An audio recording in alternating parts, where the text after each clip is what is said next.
Listen, let me tell you how. Why you look betting on Jade?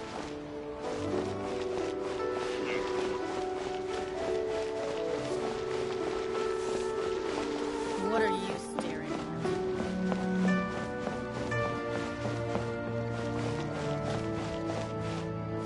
The key here is consumer psychology.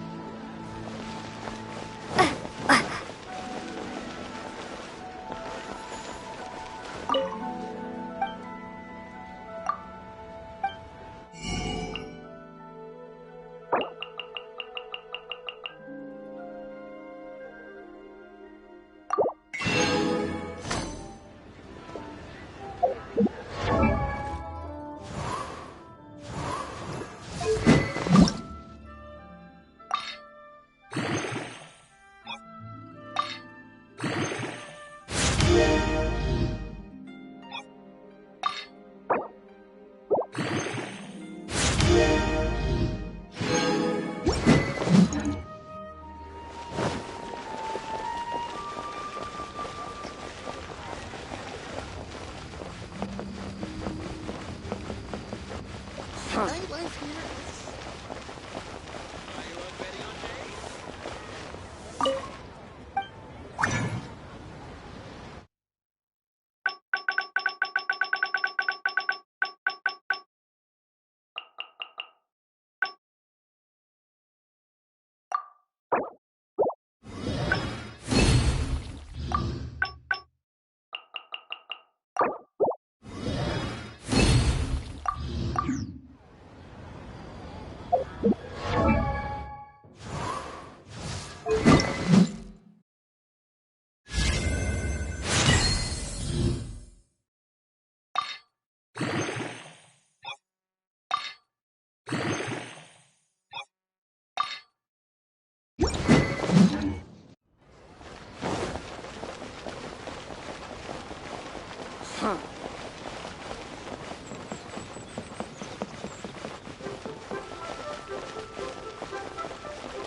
Thank you.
to its location on the map is the sensible thing to do. Let's look around. There has to be a way up there nearby.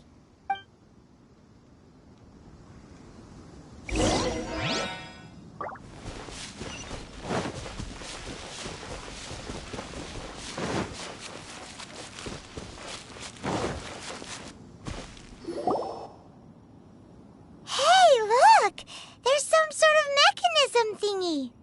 Since this is the right place, it must have something to do with the Jade Chamber. No way, just trust Paimon's instincts.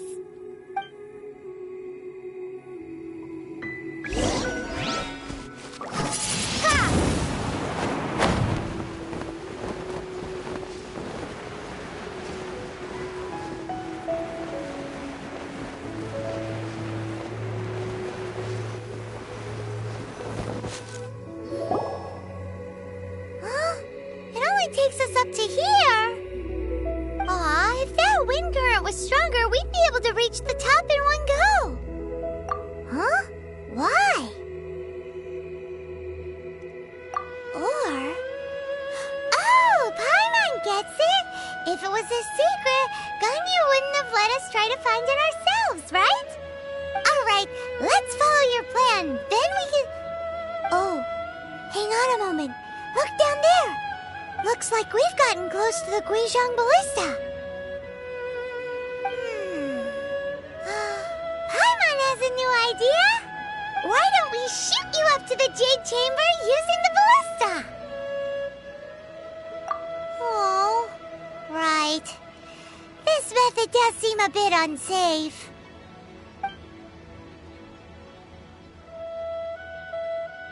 Oh, that's right. Now that you mention it, we could use the Guizhong Ballista to see if there's another way up nearby.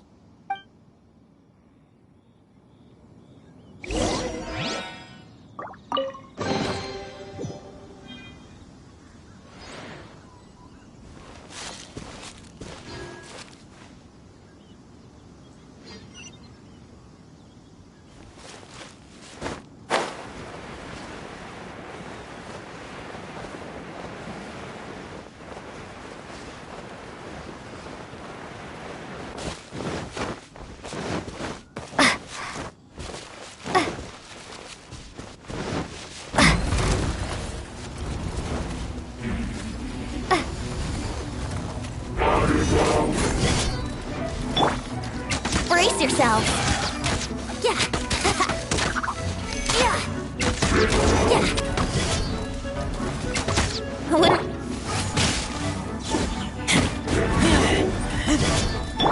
Here we go.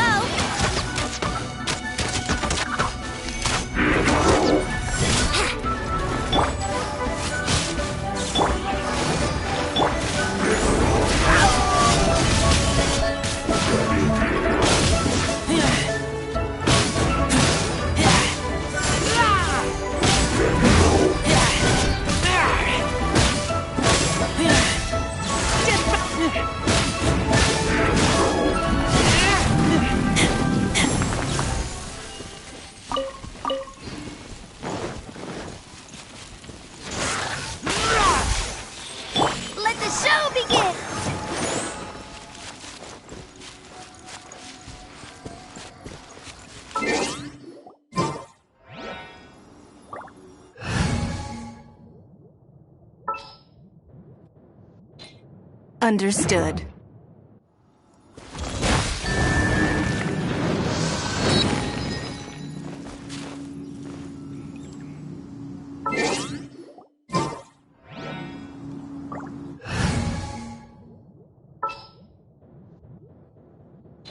We're going to hunt.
Halt!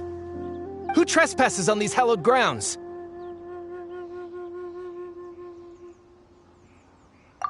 Exactly. What are you talking about? We're invited guests. What makes you think you can treat us like this? No. Wait. Maybe this was Ningguang's plan all along. She pretended to invite us to the Jade Chamber, but set up a Millilith ambush here to arrest us. Now Paimon's mad. You, over there. This is a trick, isn't it? How shameless. What?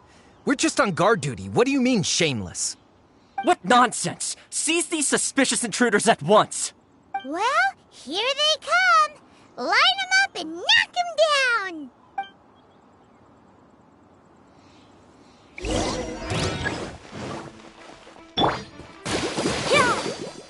Be gone!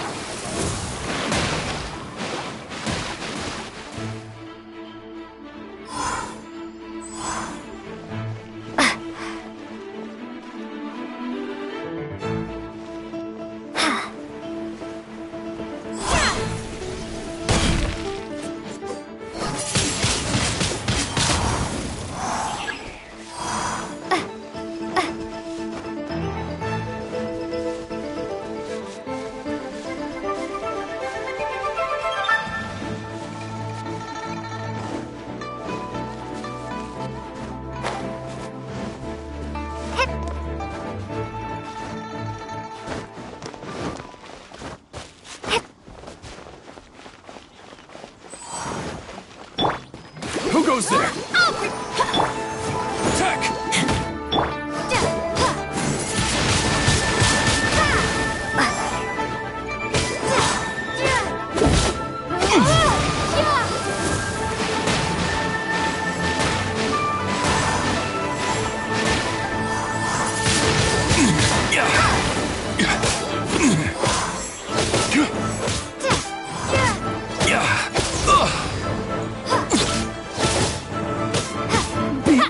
To arms!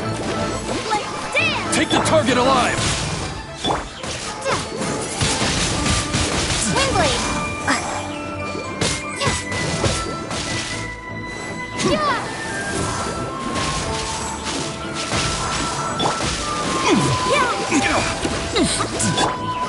Take this!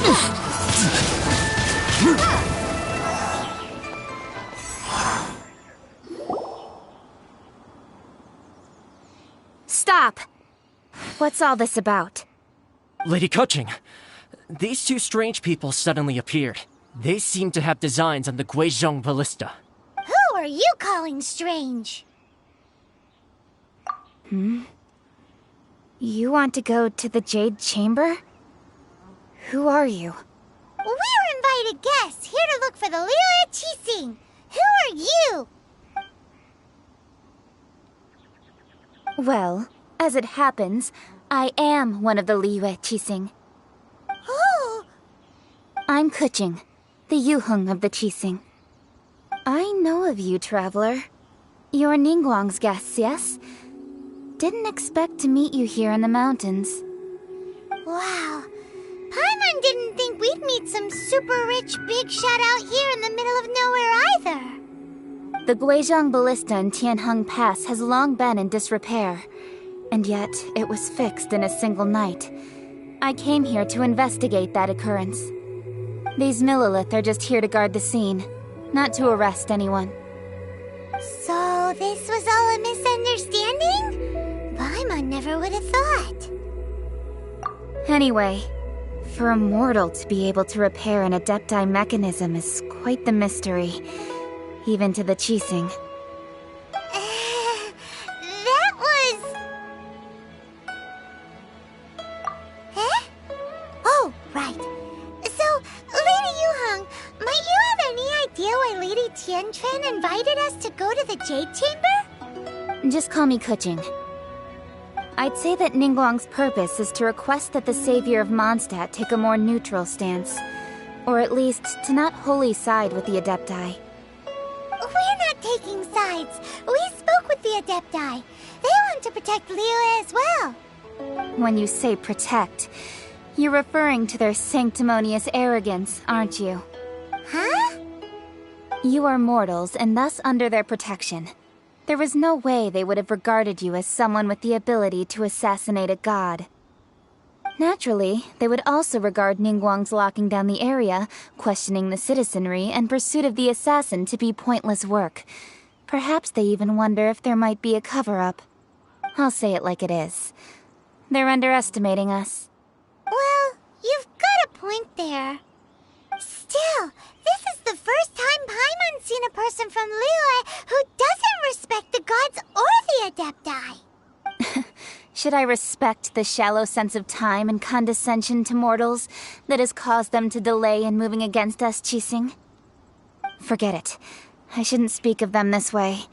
This skepticism is mine alone, and Ningguang does not share it. Either way, I will admit that the actions of the Adepti this time were quite restrained. Rex Lapis's death is indeed an extraordinary circumstance. But to think that they would call for a council of Adepti rather than come down here directly. How surprisingly civilized of them. Well, for Ningguang, she would talk anything and everything out if she could. But I doubt we can do that here. The time of the Adepti has long passed. If even the Liyue Qixing don't want to face that truth, then what future is there for Liyue? Another super bold statement. I'll stop here. Honestly, I hadn't intended to say so much. But you're a good listener, Traveler. You should both be off to the Jade Chamber. Don't be late now. Ningguang's schedule is packed to the gills all the way till next year. The cream of Liyue's mercantile crop all see ascending to the Jade Chamber as the greatest honor.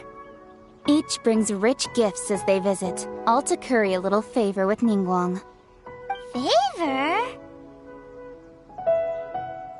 But... Wait, that's right!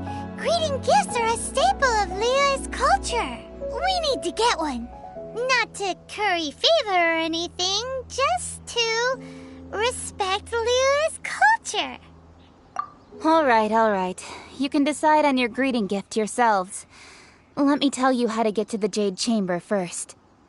You didn't actually have to come to Mount Tianheng. Go back to Liyue Harbor. Find a guide at the Yuehai Pavilion, and... well then. May we meet again, Traveler. Well, that Yuheng may not respect the gods, but Paimon thinks she's a pretty cool person. So, what should we give to Ningguang when we see her? Oh, right! Paimon dreamed of an amazing snack last night! Sugar-frosted slime! Paimon has a feeling that it would be perfect for a super rich person like Ningguang. Why don't we go with that for a gift? With a certain boom shakalaka, of course! Let's go gather ingredients! Time waits for no one, and neither will our riches.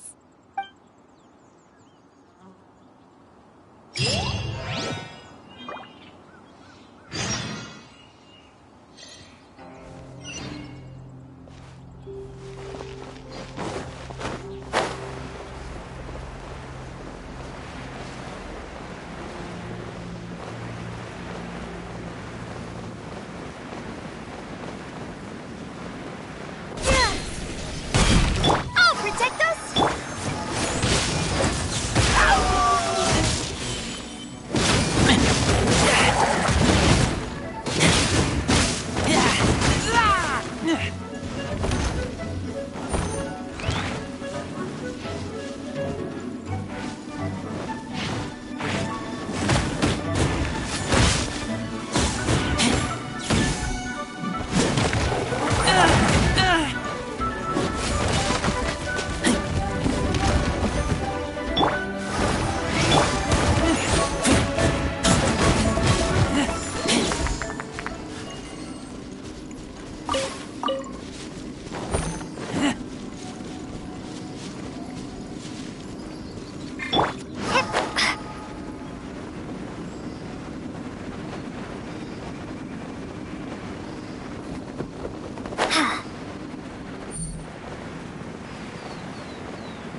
at that slime!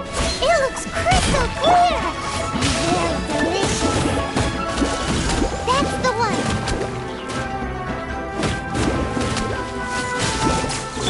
Come on, we can do it!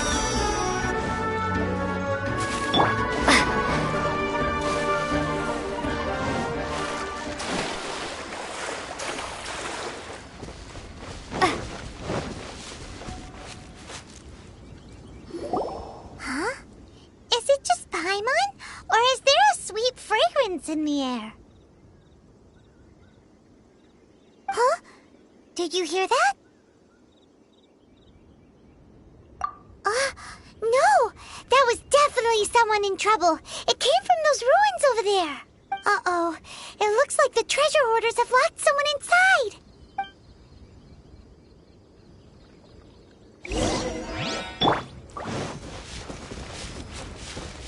There's no Oh, end to protect this. us! Prepare to be blown away!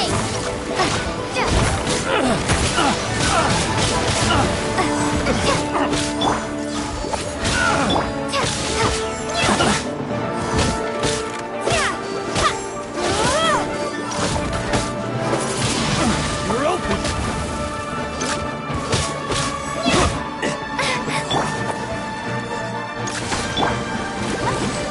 Oh, protect us!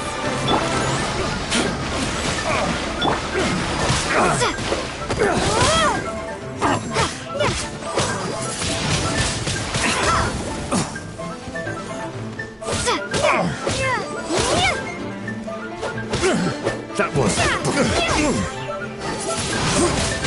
Windblade!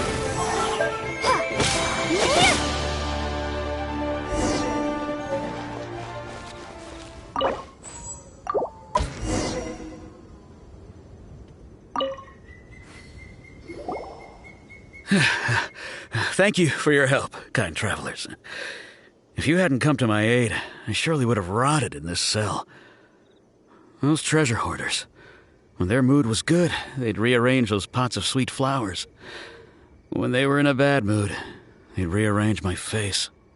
Aw, it was nothing. No need to thank us all at once or anything. I understand. Don't worry. I will compensate you both. Don't say that. I only escaped this predicament because of you. I'm Meng Dan, a supplier for Mingxing jewelry in Liyue Harbor. I often walk around these mountains in search of antiques. I never expected that those treasure hoarders would have their eyes on the same ruins that I had. Before I knew it, they'd caught and imprisoned me. Is there anything that you lack? Antiques, treasure, various knickknacks, you name it. Well, as long as you want what I have to offer, of course. Wait a moment. Actually, we are looking for something. Oh? And what might that be? Do you have a box that can store presents? We'd like a pretty one. The kind that you can use to store snacks. Of course we do. How can one sell antiques without gift boxes? At Mingxing Jewelry, we have the best gift wrapping service in the 7 nations. Now just give me a moment and I'll let the boss know. You can go see her whenever you require that box. Great! Paimon's sugar frosted slime now comes in a beautiful package.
Another test subject. Prepare to be blown away!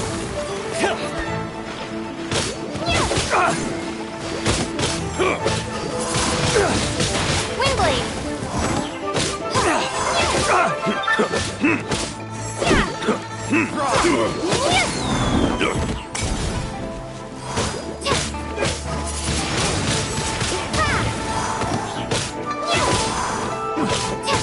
Off with you!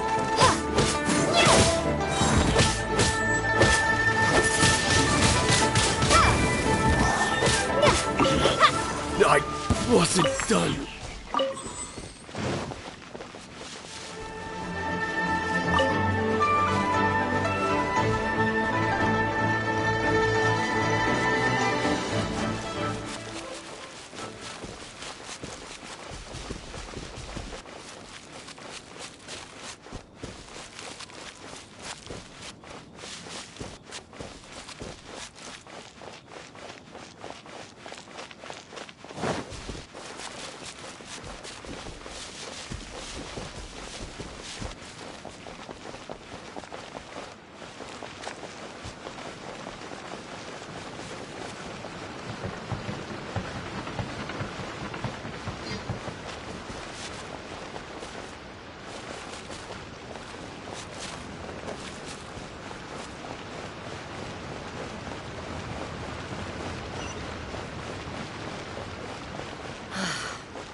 What goes on?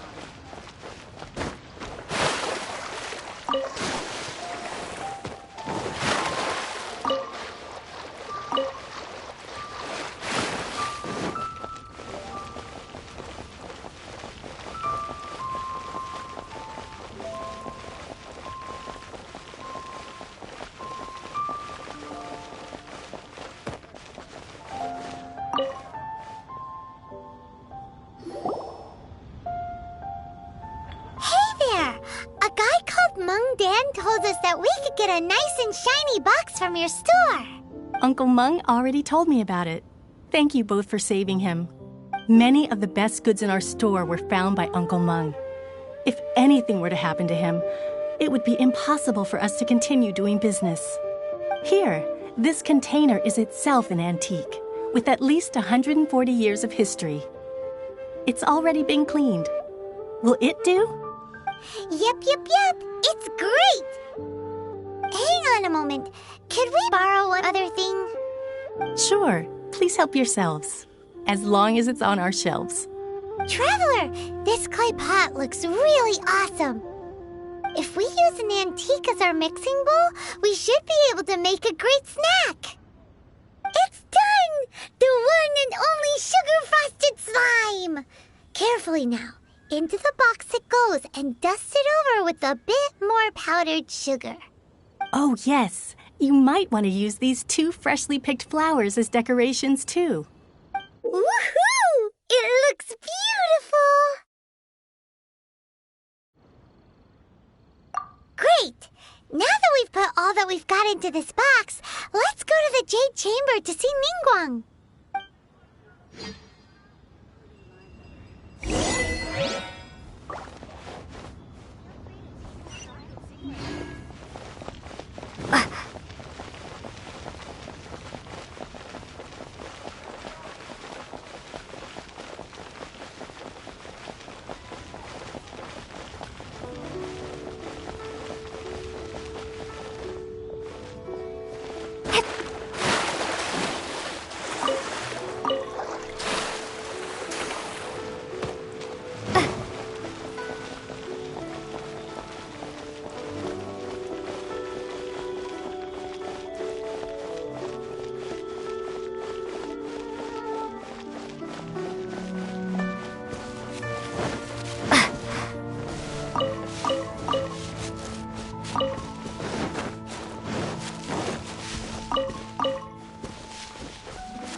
touching.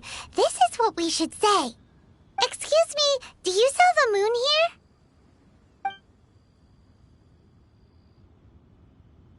Yes. How many would you like? It's not convenient to speak of numbers here. Ah, well said. Please, use this to ascend to the chamber. Yes, speaking of which, are you two the guests that Lady Ningguang has arranged to meet with today? Yep. And yet the code they used was not the one for guests, but for the Yuheng. What's going on here?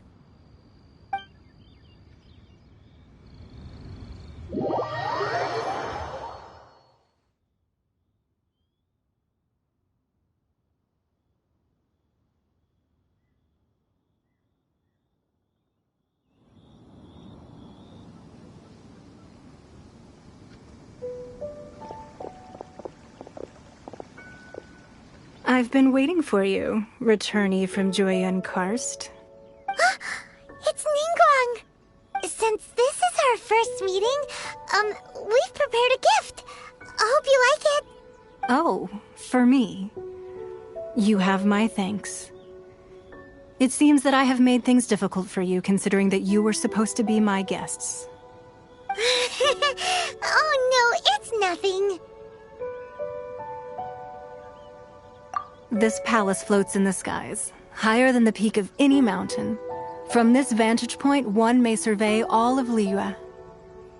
I have been gathering the funds necessary to build it from the time I began learning the merchant's craft. And since becoming the Tianquan, I have spared no effort in hiring the best craftsmen to constantly extend it. At first, it was but the size of one room.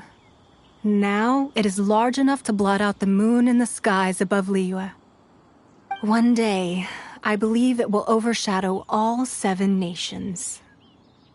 Not many from outside Liyue earn the right to ascend to the Jade Chamber. But I have been in correspondence with the acting Grand Master of the Knights of Favonius, who spoke highly of you.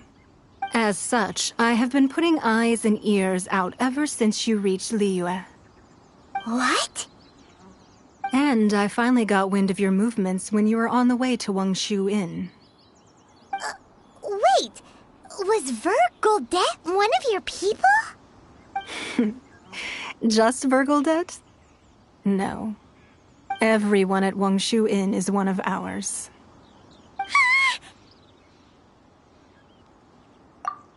At the Guizhang Ballista, yes?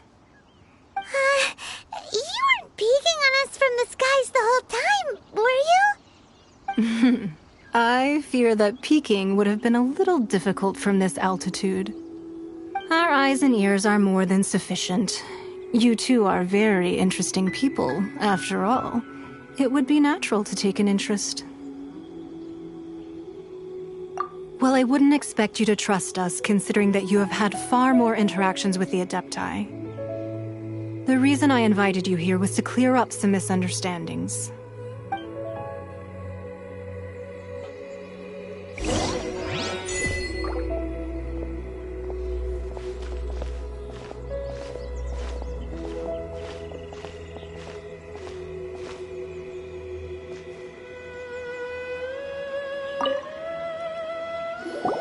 I believe that you've heard of the Archon War. Many gods used to walk this earth, and many long wars were fought between them that did not abate until 2,000 years ago. Much blood was shed, and many lives were lost. In the end, only 7 victors remained standing in Teyvat. They built cities and nations on the corpses of the vanquished, and thus began the era of the 7. You can see Goyun Stone Forest from here, I trust. It is no natural rock formation. Those are giant spears of rock hurled by Rex Lapis during the war. Beneath the spears lie those cast down by Rex Lapis in those days, gods that failed to seize the title of Archon. Not only is it true that gods may die, but so too has the membership of the 7 changed over the last 2 millennia. Rex Lapis's passing is an unimaginable disaster for Liyue, But the Order of the Seven will not collapse simply because of that. Another Lord of Geo will arise sooner or later. Yet, how are we to forget Rex Lapis? When that time comes, the relationship between the people of Liyue and the gods and Adepti will surely be different from before. Even in a new era, the Liyue Qixing remain Rex Lapis's former subjects. Do you really think us capable of having played a part in his demise? Of lacking the foresight to see the certain repercussions? That day at Yujing Terrace, it was also very sudden. Even I was caught completely off guard. You were there, you no doubt saw. But our enemy has long lain hidden within the harbor. If we do not act against them now, they will surely gain the upper hand. Hiding the Exuvio was a necessary maneuver to take the initiative back, to play the spider while our foes scurry about. Who's this enemy you're talking about? What do you think, traveler? Huh? What are you two talking about? Well answered.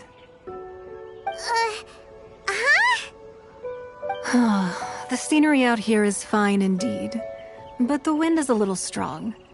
Our preparations to receive guests within are complete. So please, this way.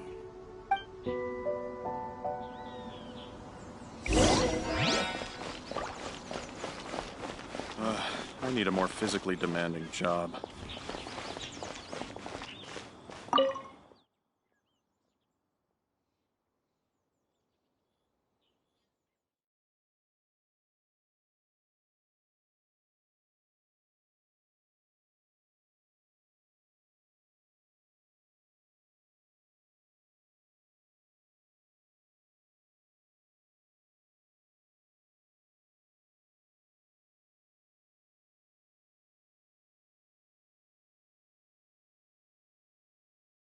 Wowee! What a huge hall! Paimon's never seen such a fancy place before.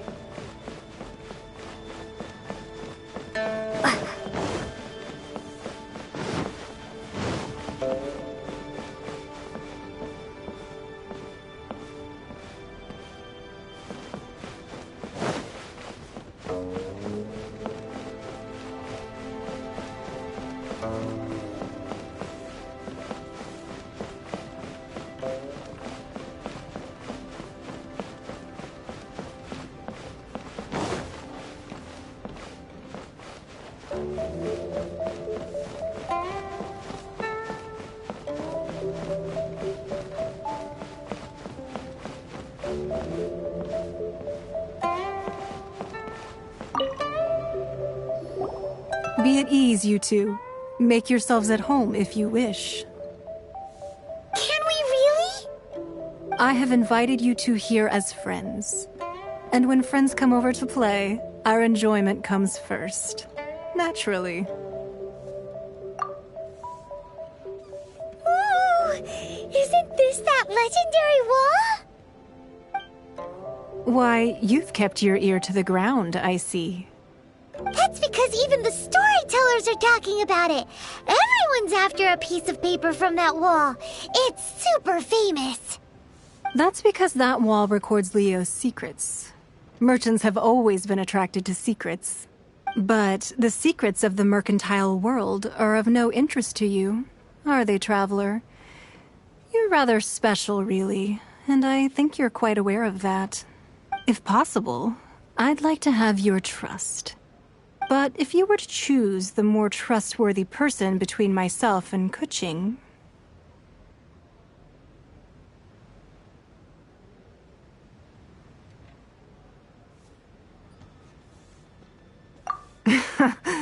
You'd pick Keqing? Nah, I had a feeling. I originally thought her a bit too hard-headed. With someone of her character on the Qixing, I've had some extra messes to clean up behind the scenes. But after she said those words, the time of the Adepti has long passed.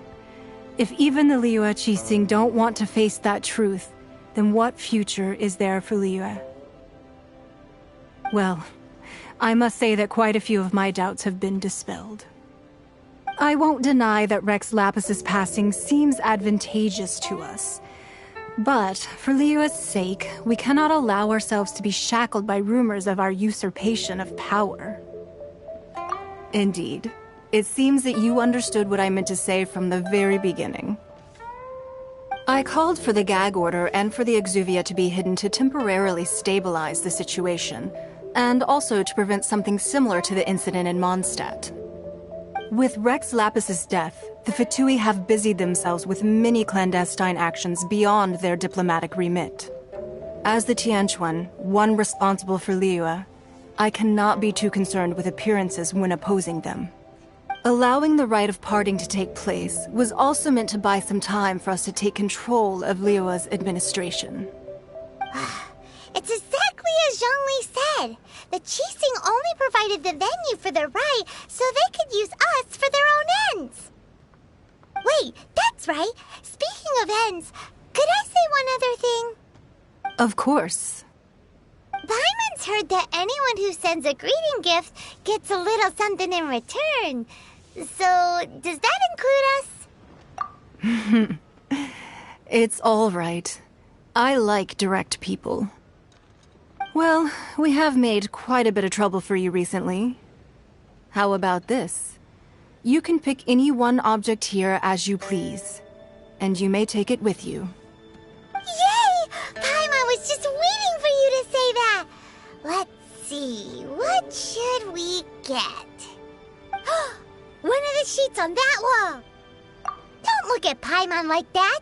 One of these sheets of paper will sell for crazy prices, even if it's only as large as Paimon's fingernail. Just imagine how much more a whole untorn sheet would sell for. Let's grab one! The biggest one!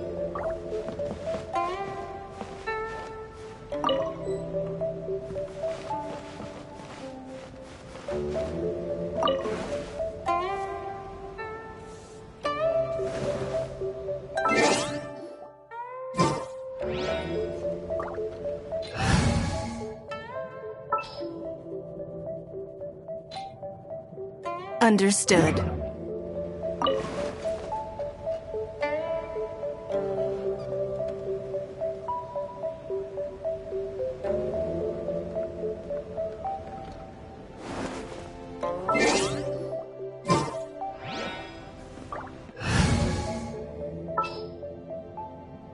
This world is full of unsolved mysteries.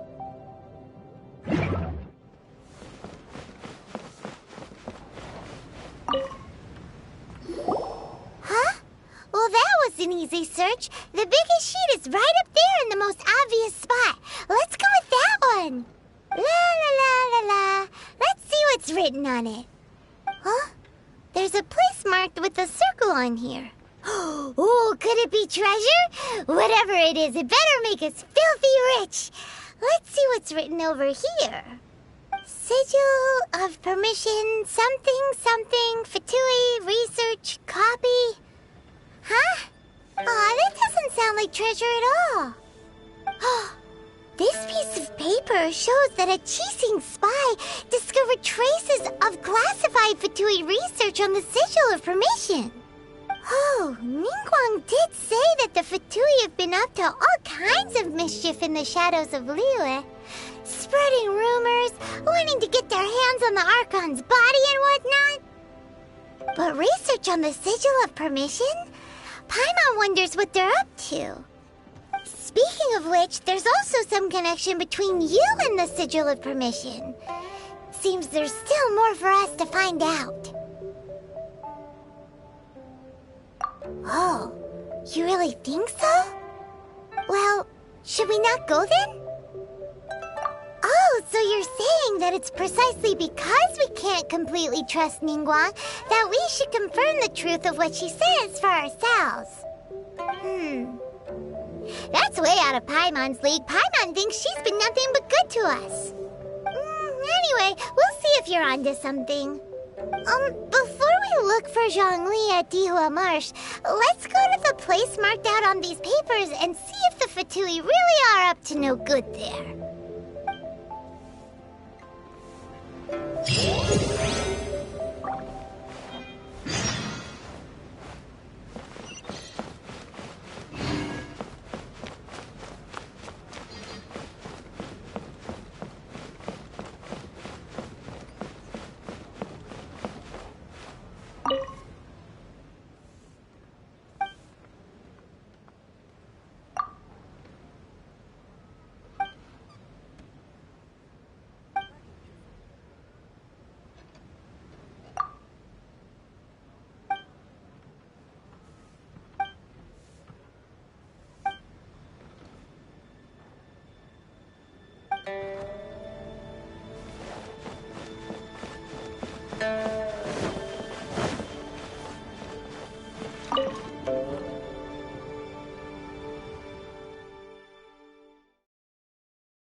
Windblade, prepare to be blown away!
I will end you.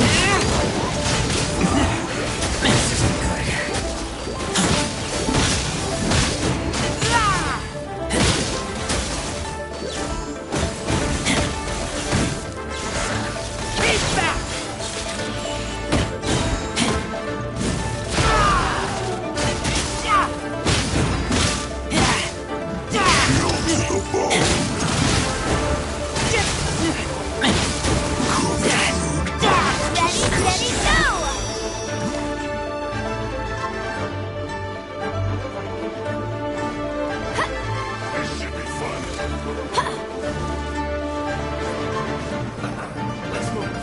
It isn't time for a break yet!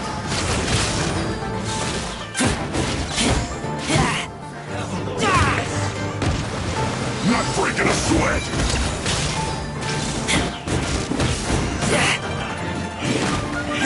No slacking off! This is battle!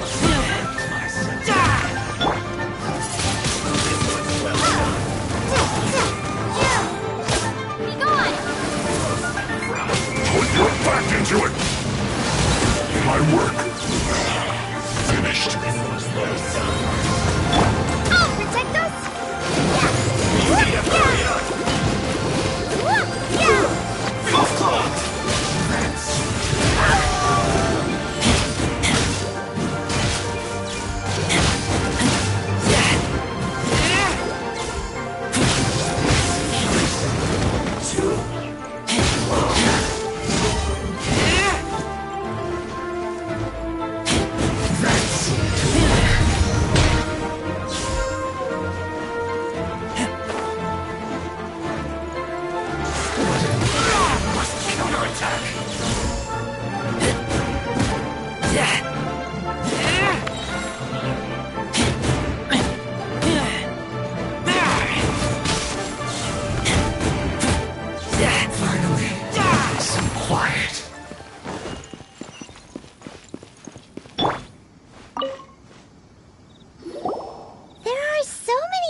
Here. And some stacks of blank paper, too. What are they for? Paimon's seen this pattern before. But where? Oh, Paimon knows! It looks just like the sigil of permission the child gave you. But how did a relic of the Adepti end up in the hands of someone like Child? Suspicious. Oh, that's right. Cloud Retainer said that when the Lord of Geo created the Sigil of Permission, it wasn't to be used as some old relic. Talismans like that were once used in the Archon War to channel divine powers. Maybe the Fatui are copying the Sigil of Permission in hopes of achieving a similar effect. Being able to channel divine power in battle? Whew. That sounds pretty dangerous.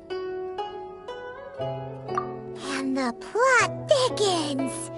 We'll need to keep an eye on Child, that's for sure. Alright, that's enough sticking around here. We gotta go meet up with Zhongli soon. The last stop on our rite of parting preparations tour is Dihua Marsh. Let's go, Paimon!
Right on time. I myself only arrived moments ago. Did you enjoy your visit to the Jade Chamber? It was so big and pretty and expensive. Paimon's never seen such a fancy schmancy place before. Indeed. It's second to none in all of Liyue. Then you met with Ningguang, I trust? What did you talk about with her? She's super rich and so generous. Paimon thinks she's very friendly. Yeah, her take on Ningguang is quite different from Paimon's. She thinks that even the tactless Yuheng is more trustworthy than her. Oh, so you also met with Keqing then? What did she have to say? She said the time of the Adepti has long passed. If even the Liyue Qixing don't want to face that truth, then what future is there for Liyue? No respect for the divine. Indeed, contrary to the ever-bold Keqing, Ningguang is more of a businesswoman at heart. Though they are both members of the Qixing. Although she's friendly, there's no way of clearly discerning her true intentions. Yes, she has only relied on herself to rise to her current position. No ordinary person could ever achieve that. It's said that she's the one behind the constant expansion of the Jade Chamber. It's the second most important thing to her. Even if she ever gave up the position of Tianquan, she would never give up the Jade Chamber. The Jade Chamber is only second. What's the most important thing to her then? Why, Mora, of course. All Ningguang talked about was the Fatui this and the Fatui that. She said that after Rex Lapis was murdered, the Fatui have constantly been trying to sink their fingers into Liyue, and that they aren't to be trusted. That is how the Fatui have always been. It doesn't surprise me in the least. No matter what they may be planning, you must be careful when dealing with the Fatui. Always be on your guard. So, is there anything we need to get for the rite of parting in Dihua Marsh? Yes, as a matter of fact, there is. Today, we'll be gathering wild glaze lilies. Glaze lilies? But why did we come all the way out here? Doesn't the garden in Yujing Terrace have some? Even Qingse Village has glaze lilies. Oh, right! Paimon remembers that Madame Ping is always tending to flowers. Maybe we could ask her. No. Those lilies have all been gardened by people. They won't do it all. Dihua Marsh used to be full of glaze lilies. It is a sort of joyful flower that listens to human song. Before the Archon War, Dihua Marsh was all dry land and fertile soil. But the war caused landslides, and the land was flooded, turning it into the marsh you see now. Nearly all the glaze lilies were wiped out. Of course, there are some kinds of flowers that have been preserved and gardened by people in the city. But very few people know that glaze lilies may still be found in the wild. Wild glaze lilies have the strongest fragrance. If we want to follow the true tradition of the rite of parting, we must grind up the wild lilies and place the powder in a censer of everlasting incense. But I'll need your assistance in gathering these flowers. That's correct. Your singing will surely bring out the strongest fragrance from the flowers. So how good is your singing? Really? Why doesn't Paimon believe you? We'll only know once she starts singing.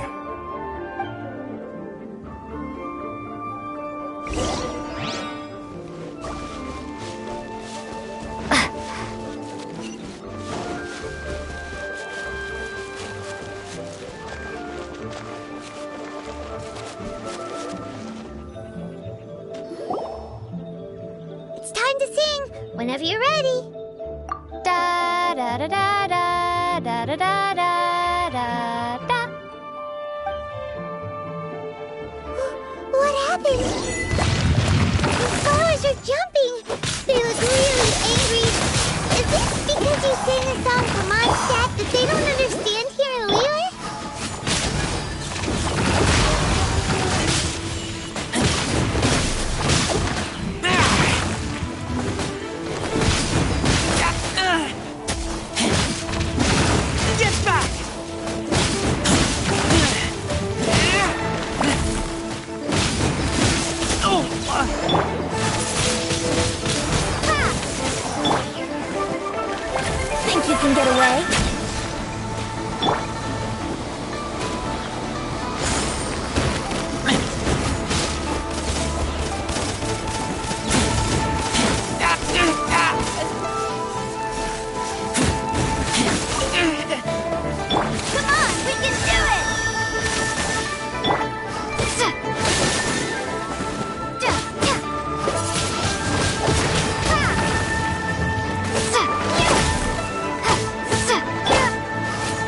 Those weren't glaze lilies. Glaze lilies wouldn't hit people.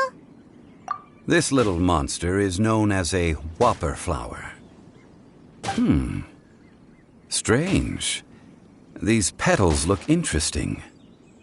The glaze lilies used as a disguise were buried with the whopper flower for too long. The result seems to have surprisingly potent medicinal value. Let's collect what we can of these petals. Well, that's nice and all, but will those weren't glaze lilies. Glaze lilies wouldn't hit people. This little monster is known as a whopper flower. Strange. These petals look interesting. The glaze lilies used as a disguise were buried with the whopper flower for too long. The result seems to have surprisingly potent medicinal value. Let's collect what we can of these petals. Well, that's nice and all, but will those petals be useful for the rite of parting? Unfortunately, no. That's so lame. Excuse me. Are you searching for glaze lilies? Oh, hey! It's... What's-her-face? Paimon can't remember. Hello, traveler. I'm surprised you still remember my name. Ah, that reminds me. How was your visit to the Jade Chamber? Well, it sure would have been better if you told us how to get up there. Didn't I tell you the way? Surely I did. Nope, we found the way on our own.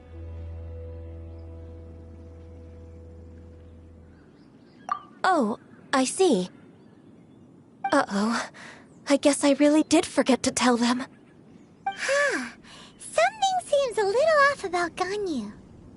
She's acting different from the first time we met. Where's her serious attitude now? Oh, well, I met you at that time as an emissary of the Tianquan. But now, I am simply out on a stroll to see the flowers. You came all the way out here to see the flowers? Why not just enjoy the gardens of the city?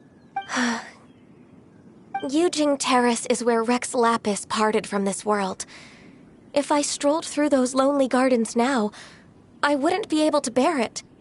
Whenever my duties take me near Yujing Terrace these days, I draw the windows to block my view of the gardens.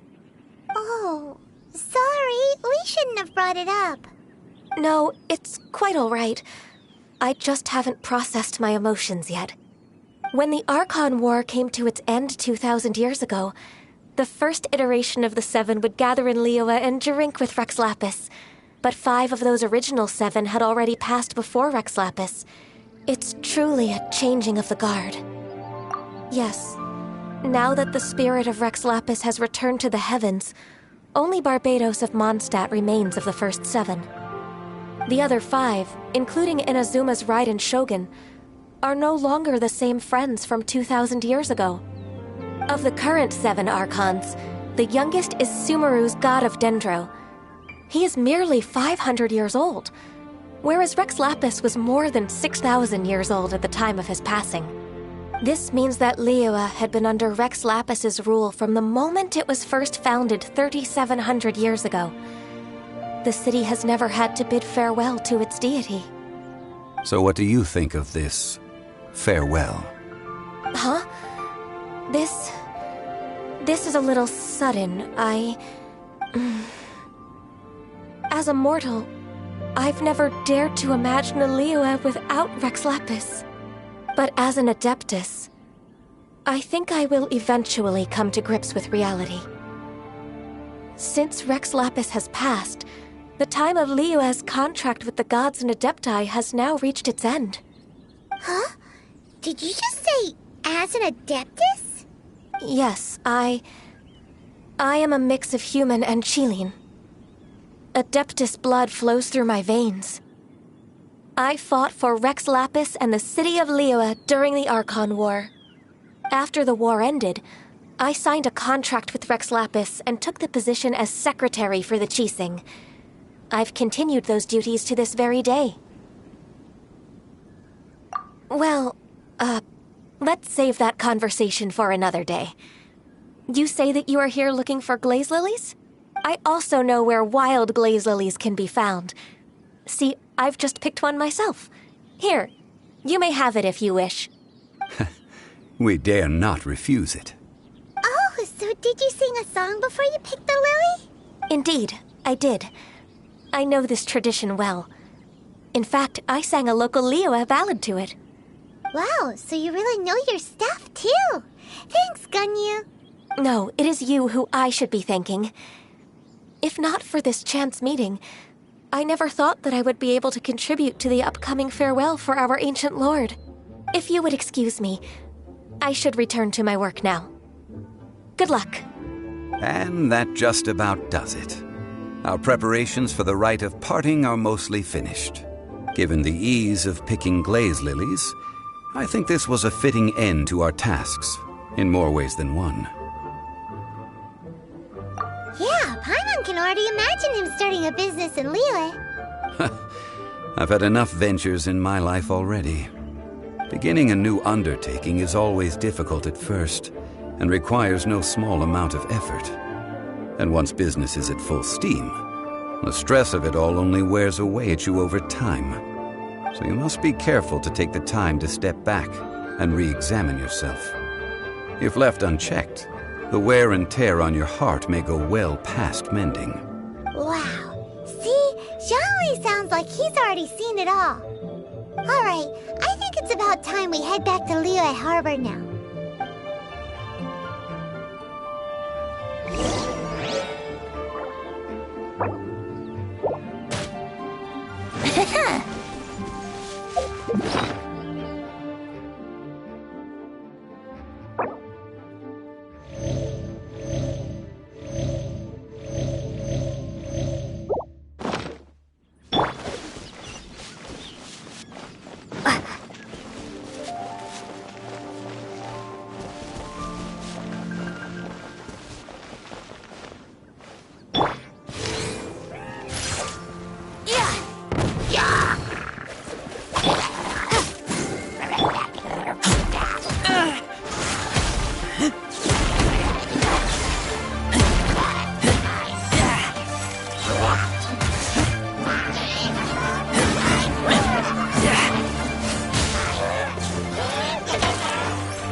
Wouldn't gliding be...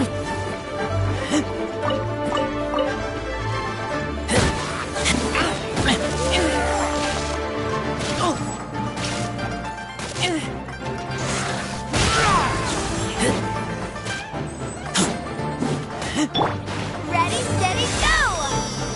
I'll protect us!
warring with Lilith and the Fatui?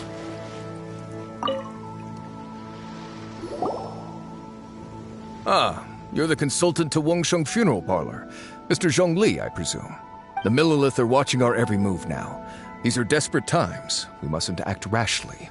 Desperate times? The Adepti of Joyun Karst are finally on the move. Do they intend to exercise force? Most likely.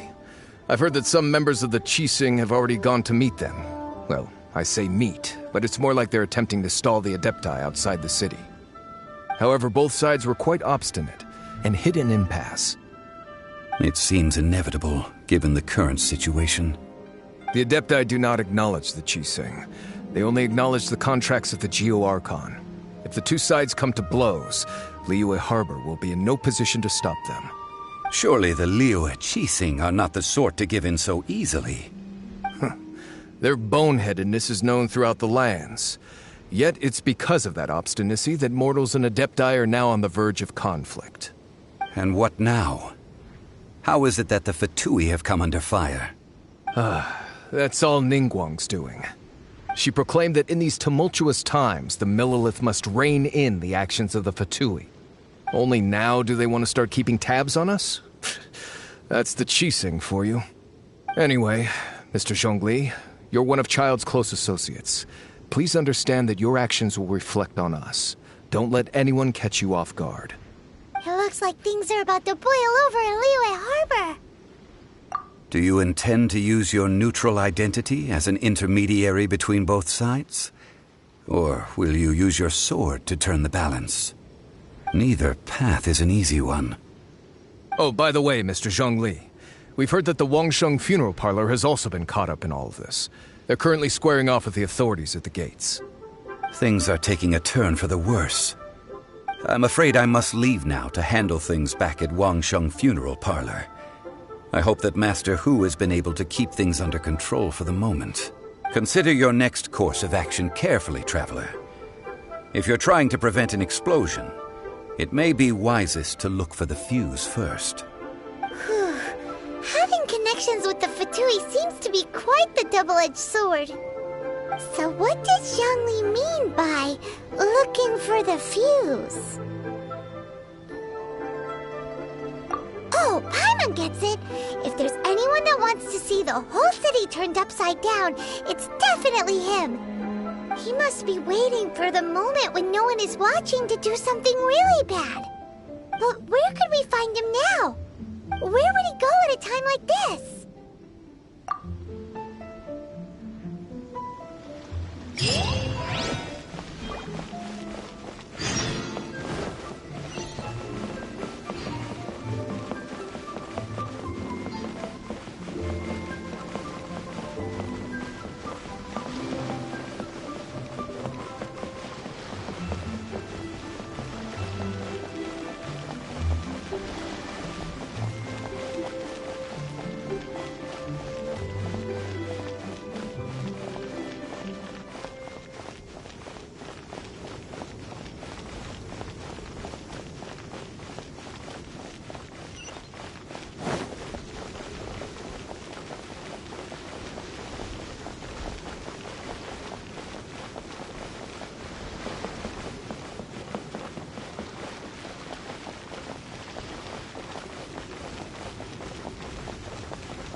Wow! This is the Golden House? It looked impressive enough from the outside, but who would have guessed that it was even fancier on the inside? And so full of Mora! This is where all of Teyvat's Mora is minted, right? In that case, maybe they won't notice if a few Mora go missing. Oh, so it's a trap! Tricky, tricky. Good thing Paimon's got you here. But even if we can't take any, we can still have a closer look, right? Or better yet, take a nap on top of a mountain of Mora. It's like a dream come true. Oh, right. Back to business. It's quiet. Too quiet. Surely someone's gotta be guarding something as important as the Exuvia. Huh? Look! What happened here? Uh-oh. Paimon smells trouble. Quick! We have to go make sure that the Exuvia is all right.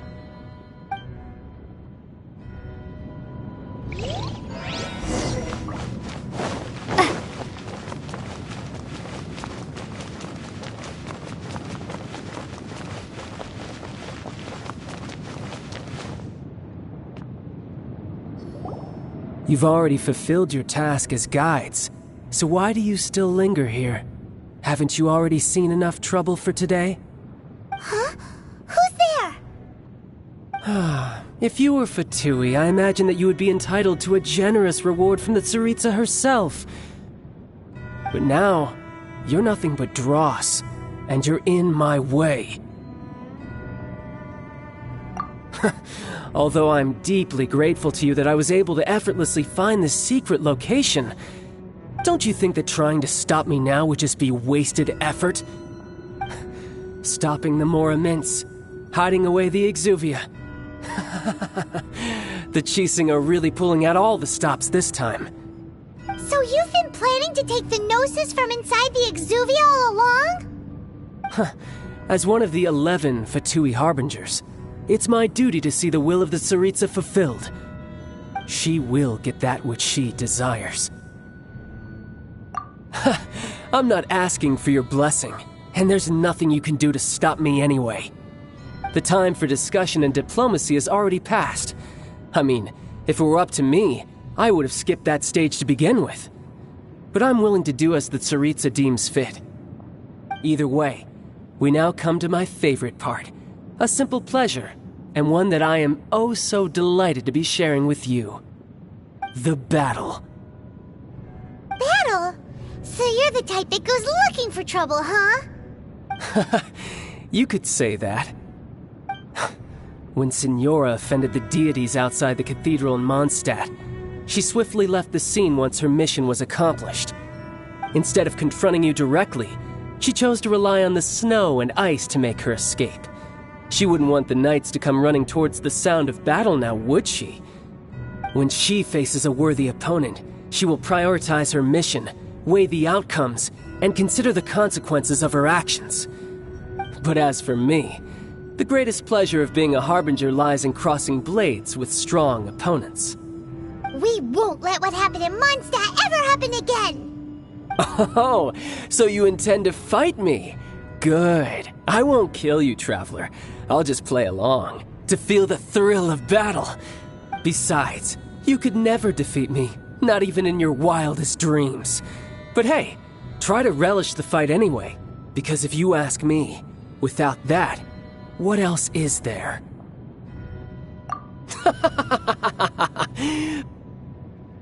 Fighting talk, I love it! Now let's see you live up to it.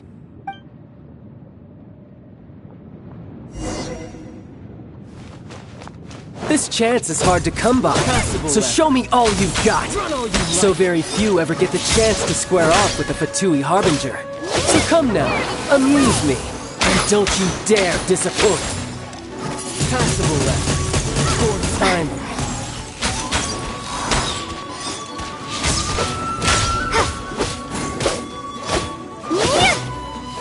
I'll protect us!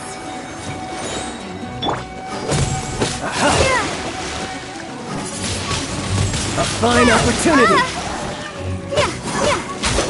You're wide open. We can do it!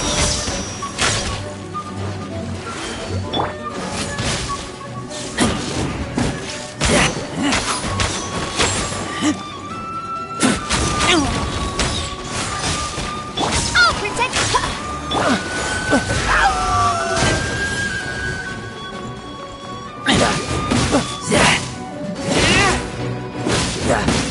Get back! Not bad, not bad. Guess I should take you more seriously. Haha, good. No wonder Senora was so wary of you. Well, that just means I can go all out.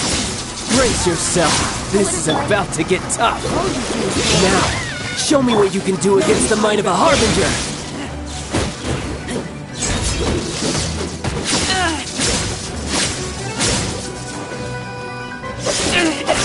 Something else catch your eye? All you do is run. My turn. I'll crush you.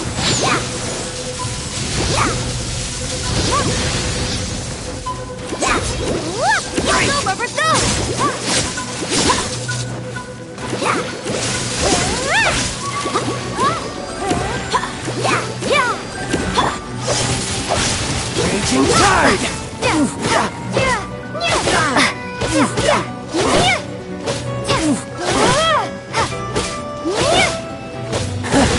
You've got some skills.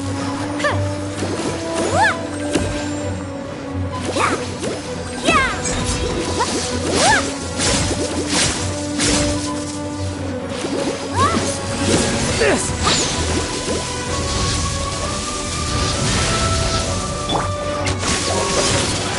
Something else catch your eye? Prepare to be blown away! I'll crush you! This is not the end.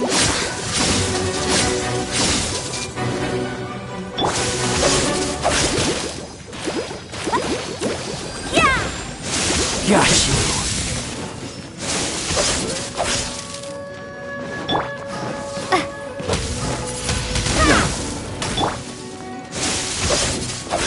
Raging tide!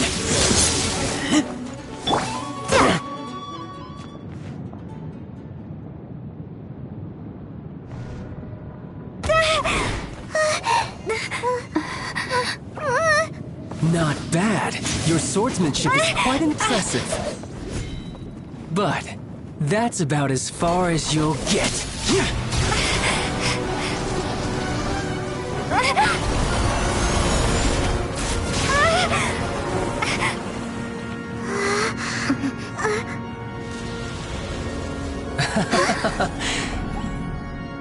Didn't think you had that card hidden up your sleeve.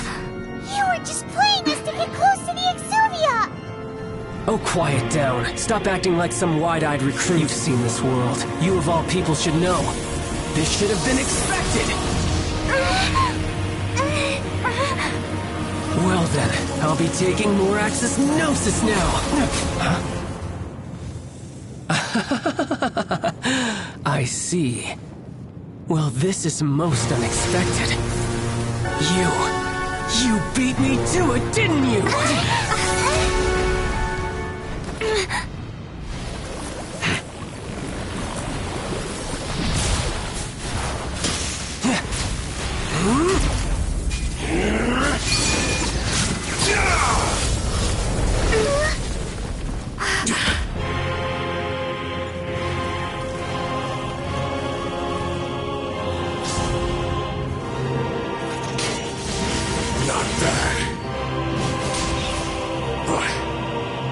It's going to cost you!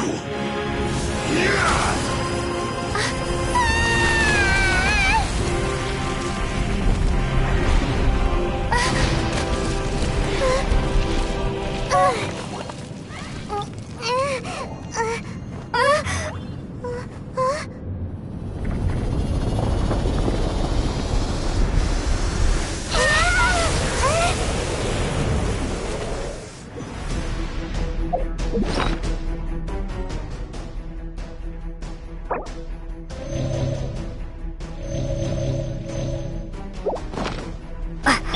Brace yourself.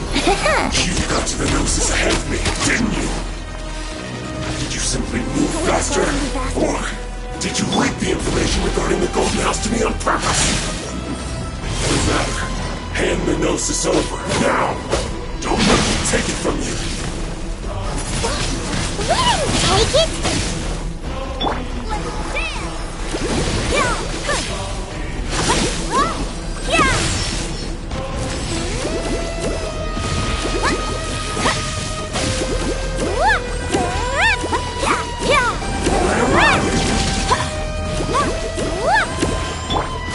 Let's play!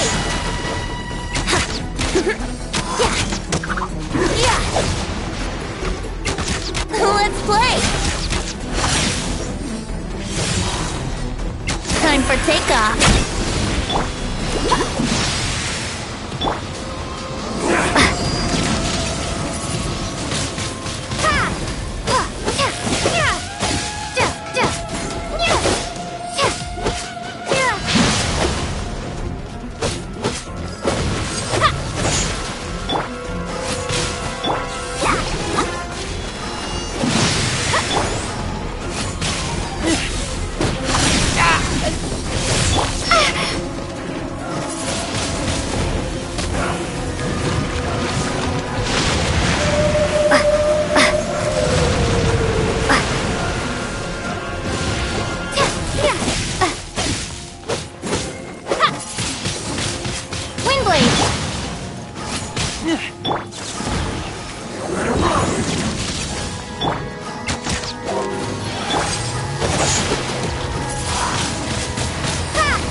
Die here.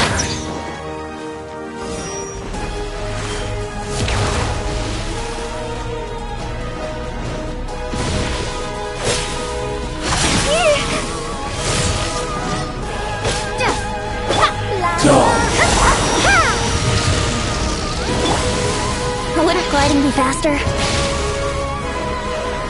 Let's play!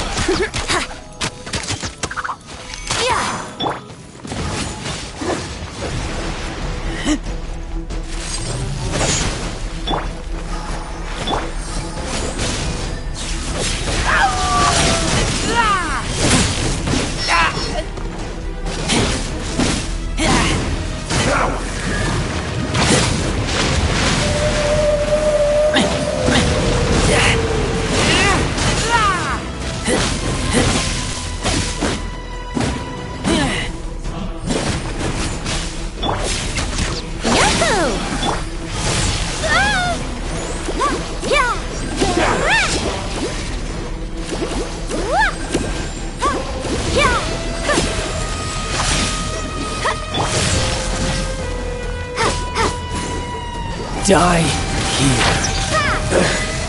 So you win.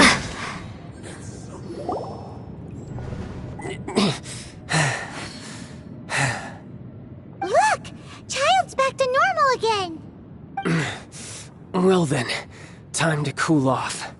It seems the burden of the foul legacy transformation was too great for my body. I lacked the opportunity to think this through. And now that I consider the matter more carefully, you never had any chance of beating me to the Gnosis. You had no connection to the Gnosis, no matter where it had been taken. That's what we've been trying to tell you! We didn't take it! Your show of ability today far surpasses that of Signora's initial assessment of you in Mondstadt. Tell me, how could that be? You already know the answer, don't you? I can see it in your eyes. But if that is a secret you wish to keep, I guess I'll just have to curb my curiosity. This battle has already left me satisfied. Anyone who strives as I do to grow stronger shall be called a friend, even if our friendship can only be shown in battle against one another. Pretty sure that's not the normal way to make friends. Unfortunately, I must bring this amiable conversation to an end. My quest still beckons. Given that the Gnosis wasn't taken by anyone, then we must look once again to the beginning. Perhaps it was never in the Exuvia to begin with. In fact, it might be that the Exuvia was just a diversion of sorts. What? So you mean that... Yes, it appears so. Interesting to say the least. It seems that the guardian deity of the capital of commerce is also well versed in little maneuvers beyond the boundaries of contracts. As such, we must now look to our backup plan. Backup plan? I had hoped it would never come to this.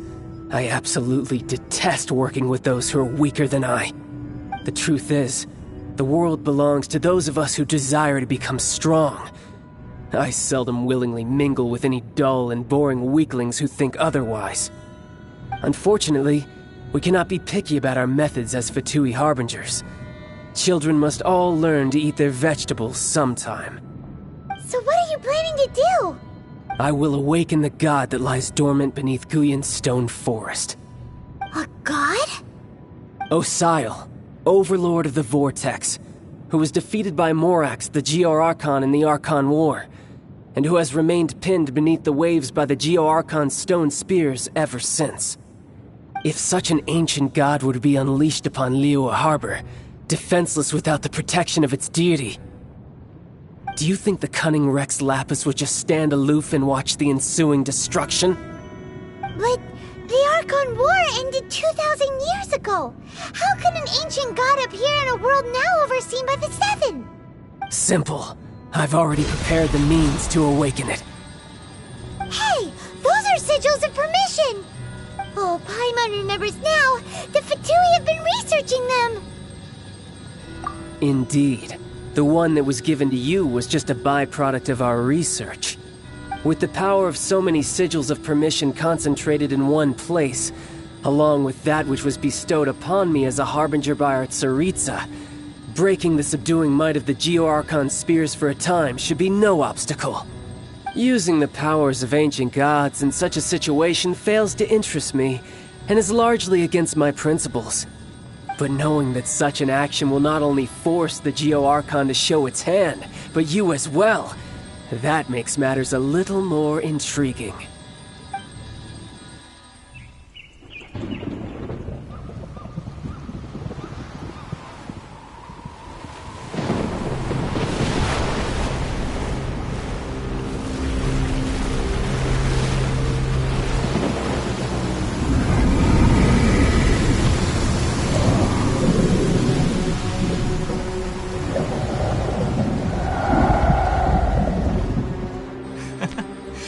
拭目以待吧，失去神明的国度会不会被远古的恶意重新吞没？不过，如果你们也想陪璃月人一起溺死，那就祝你们玩得愉快。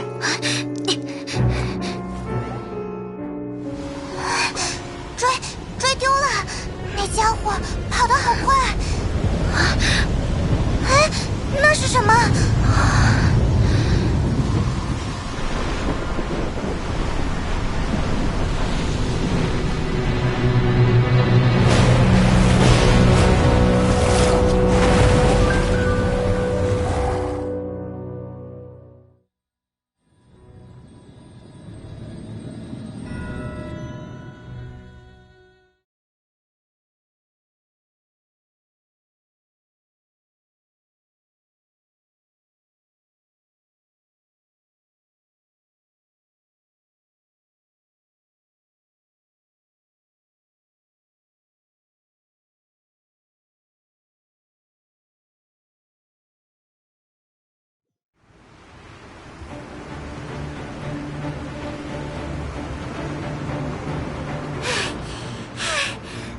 ？Exhausted.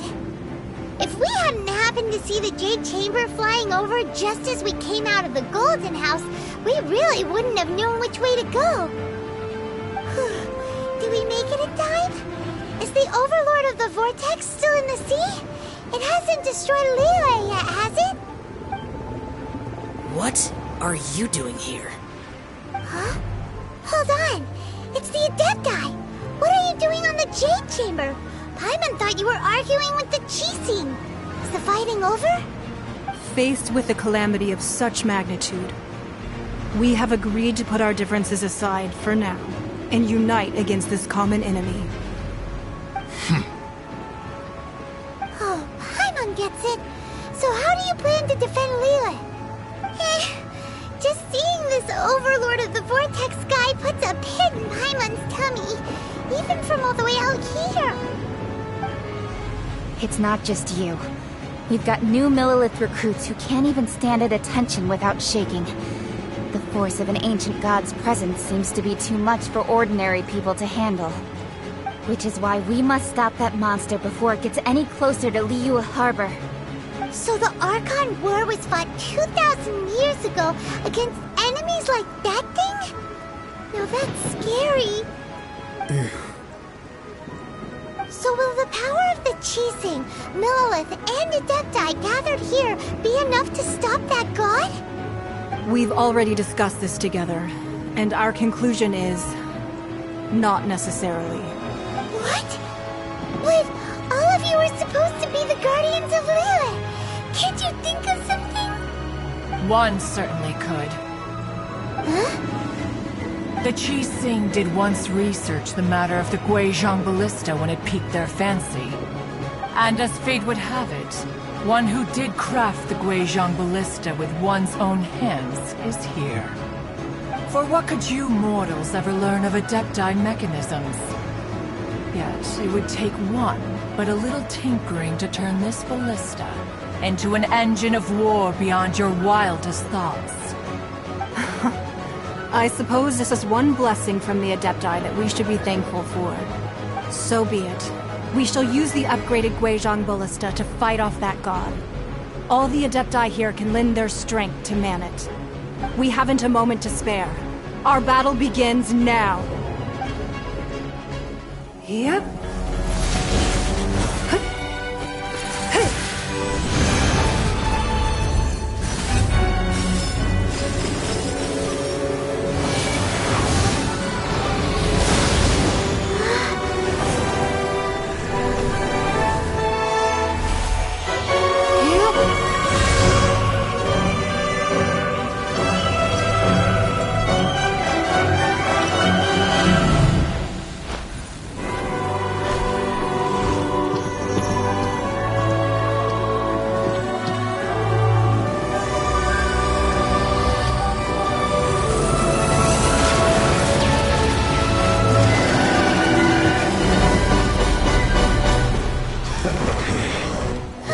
The Fatui! They're attacking the Guizhong Ballista!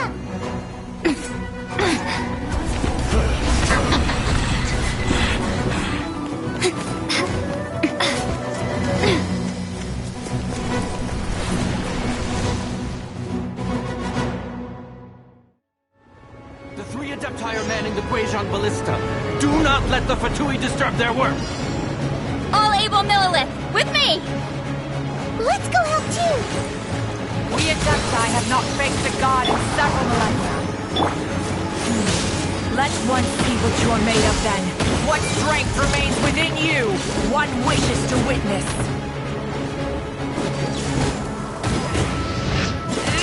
Killjoy! We've only just begun! I miscalculated.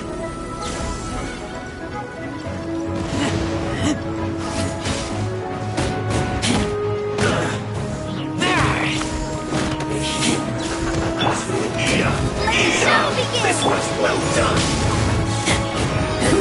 An unfortunate fault!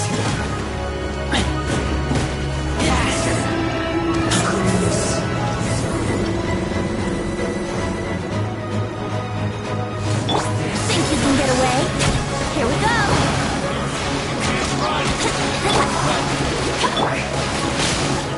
Prepare to be blown away! That all you got?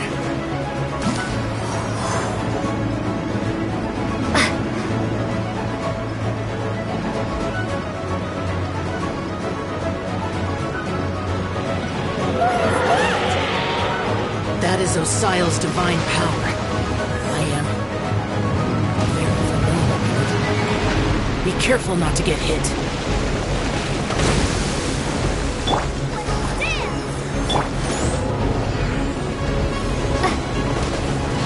The Fatui! Their attacks are unrelenting! How daring. Snezhnai's diplomats will answer for this afterward. Every last one.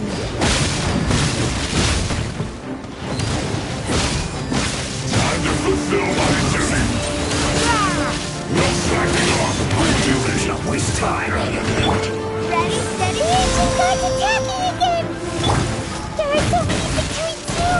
We can't look! Were you about to say we can't hold them, children?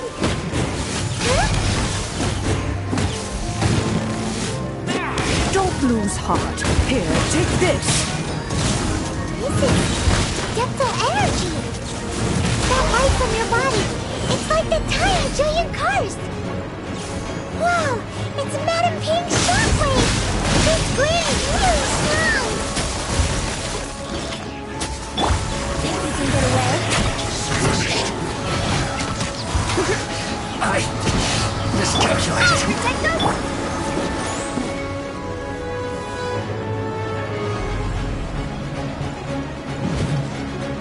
Stay right there. I guess this is it. This isn't good. You behind me. Have a load of this. With the blood of the Chilean, I guard you against evil! Cast your fear of injury by the wayside, and fight with all your might! I too did this during the Archon War! So this is what Ganyu's like in a fight! My name means swiftness. Take my power and run as I do. We're going too fast!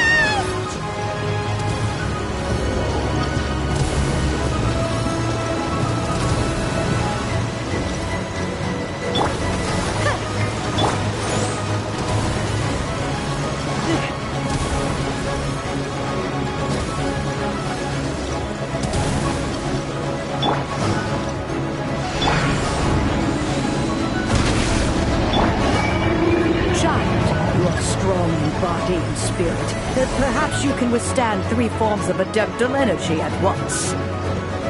This will hurt a little. Please bear with us. Once you've adapted, try to use them in battle.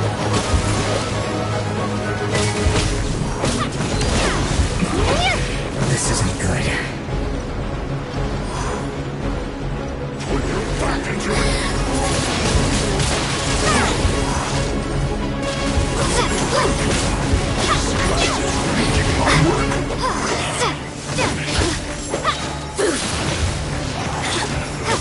Assassins.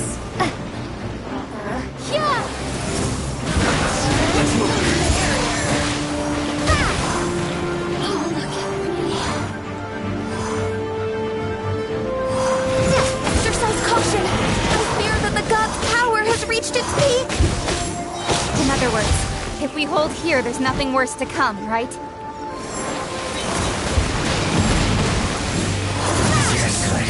This is it. No excuse for slacking.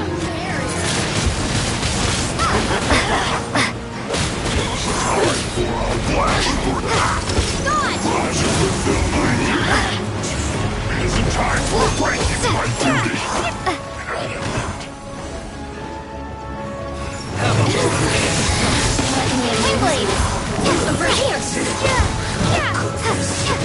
Look at me!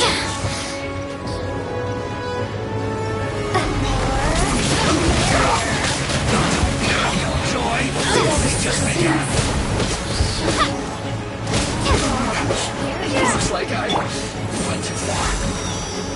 Go, Barbarita! Prepare to be blown Finish away! this quickly. Think you can get away? The Fatui's numbers are thinning! Fight on, comrades! Once we finish this lot off, the Adepti will be able to deal with the god in peace!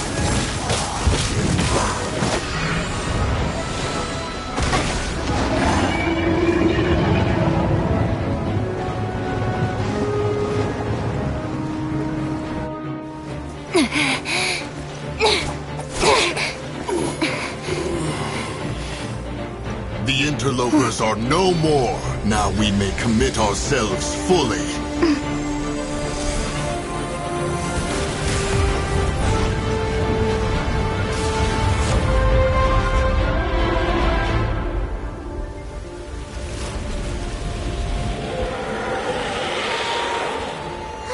It's working! We just need to keep this up!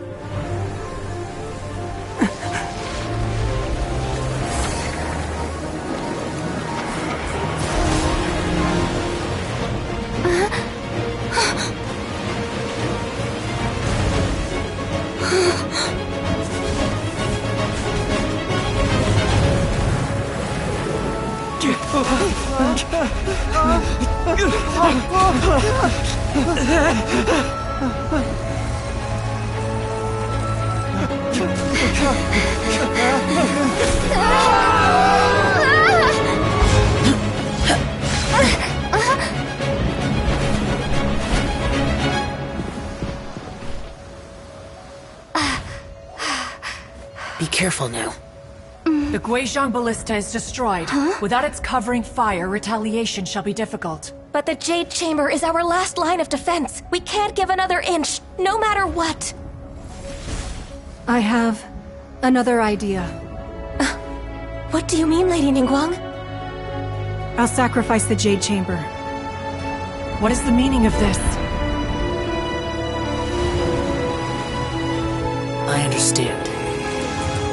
Traveler, lend me a hand. Farewell, old friend. Goodbye for now. Let us meet again in the future.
Is it finally over? The ominous aura of that monster has indeed begun to fade. The effects of the Sigil of Permission last but a short time. It will be some time before the Overlord of the Vortex can make any waves again. We are indebted to you for your assistance. If the Adepti hadn't happened to be here, the future of Liyue Harbor would surely have been in great jeopardy. Save your flattery. We didn't just happen to be here. Surely you won't pretend to have forgotten the reason for which we came. Come now. There's no need for such harsh words, Cloud Retainer. I've heard that when Ningguang began learning to do business, she had already started setting aside part of her then limited income in preparation for building the Jade Chamber. At first, it was only the size of a small room, but with continued expansion, it has become the palace that lies before you now. It is a testament to Ningguang's entire life, both as a businesswoman and as the backbone of the Liyue Qixing. Seeing the Jade Chamber destroyed in the defense of Liyue means much to her. To me, such cooperation and sacrifice deserves at least some recognition, don't you agree? Well, I was really hoping you would say that such sacrifice could at least be used as some leverage in our negotiations. Thank you all for hearing me out. We know very well why the Adepti came here today. But please forgive us. We cannot yield to your wishes. Oh?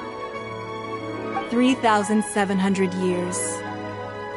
According to our records, the Adepti signed a contract with Rex Lapis to protect Liyue 3,700 years ago.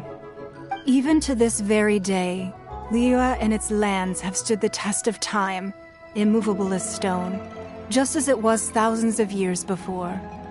This is truly no small feat. But that does not mean that the Liyue of today is the same city as it was all those years ago. Do not merely cast your protective gaze upon the land. Instead, focus your sights on our city and each of the citizens that dwell within it. Are you questioning our means of protecting Liyue? I mean no offense. I simply hope that our Adepti forebears would see Liyue in a new light. Forebears, you say? One doubts you would be fit to be part of such a lineage. This morning, Rex Lapis appeared to me in a dream. What? In the dream, I yearned to tell him that we Qixing, though mortal, are equally bound to the contract. Each passing generation of the Qixing leaves many things of value to be inherited by the next generation.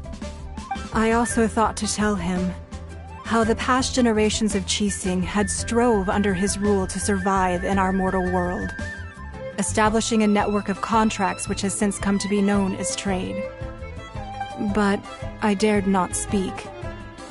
I could only gaze at him in silence until the moment I awoke. Oh, Ningguang. Yet another perspective. What are you trying to say, Outlander?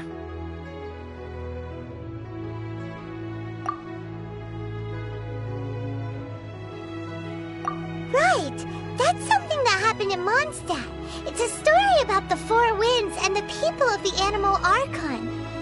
The Animal Archon sought to quell the strife between the two sides, because he believed that such conflict would only scar the hearts of both, and that nothing good would come of it. Each of the 7 nations has its own scars from the past. Though your point is the very height of simplicity. As Adepti, we've become a laughingstock, to be chastised thus by an outlander who has lent us such succor. All right, all right. Didn't Ningguang suggest that we should focus on the city and each of its citizens? I know I already have, so why not see for yourselves? I apologize for appearing in full armor. I am afraid I cannot show the proper courtesies. And who are you? I am Feng Yan, a sergeant of the Millilith. I have come to extend my thanks to the Adepti. I thought this battle would perhaps be my last. But thanks to the aid of the Adepti, our forces were not as badly battered as I feared we might be. Although I am a mere mortal soldier, I promise to hold the line and never betray the grace given to us by the illuminated Adepti this day. Huh?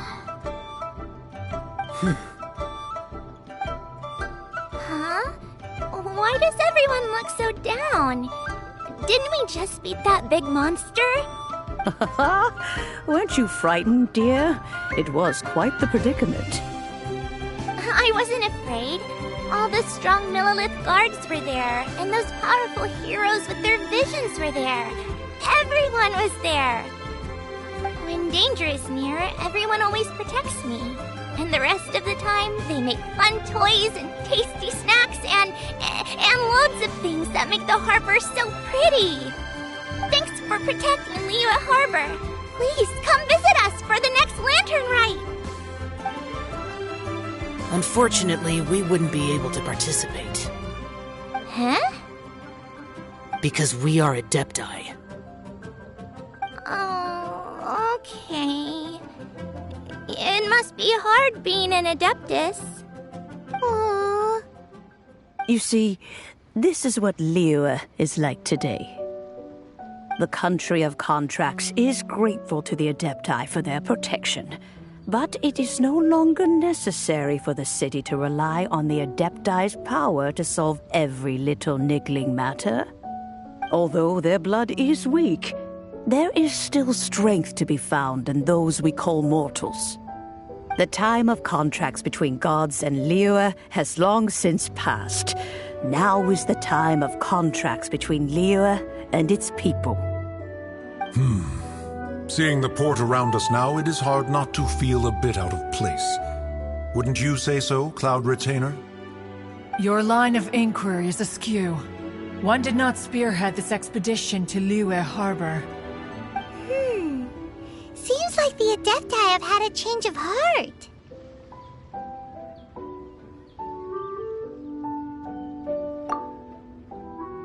Let us return now. Eager to leave, conqueror of demons. Yes, one understands what the Conqueror of Demons means. The city of Liyue has changed much after our long separation. One fears that by the time one finally grasps the new contracts of Liyue, you humans would have once again changed the place beyond recognition. Fair enough. Away we shall, and return whence we came.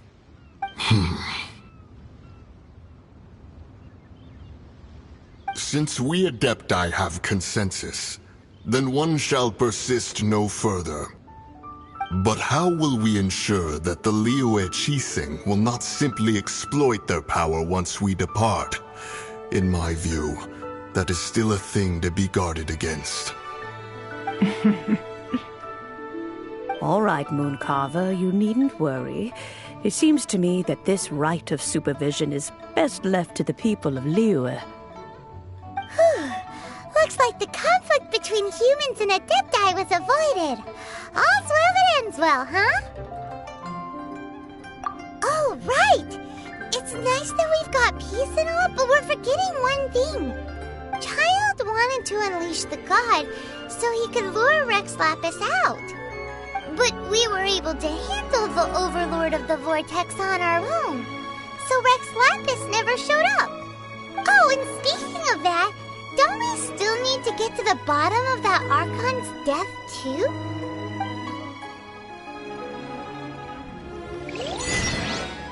Paimon doesn't get it. But isn't the strongest lead we have the Adepti-less rite of parting that we're organizing? No idea where Zhongli's gone. Let's ask for him at Wangshen Funeral Parlor.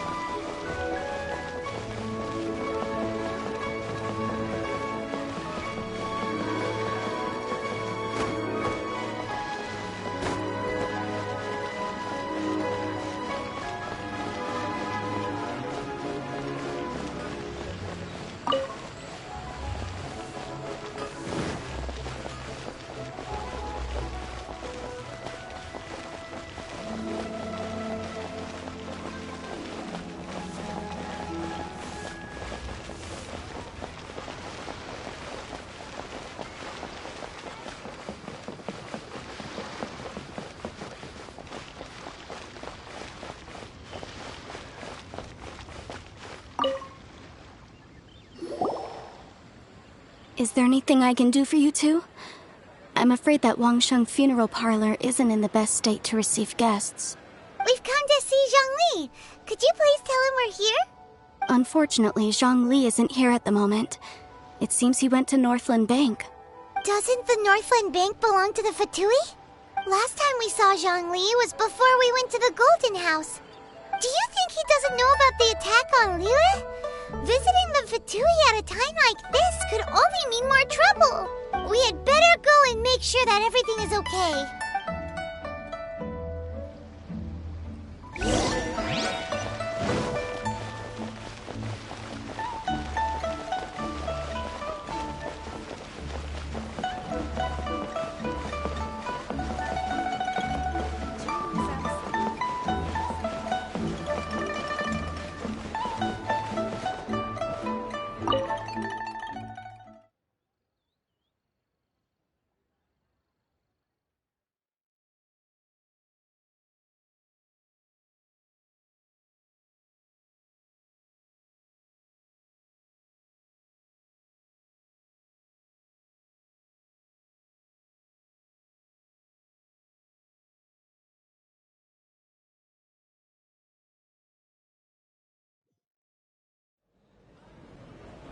You call this cooperation between Harbingers? Cooperation involves communication, you know. Don't take it to heart, child.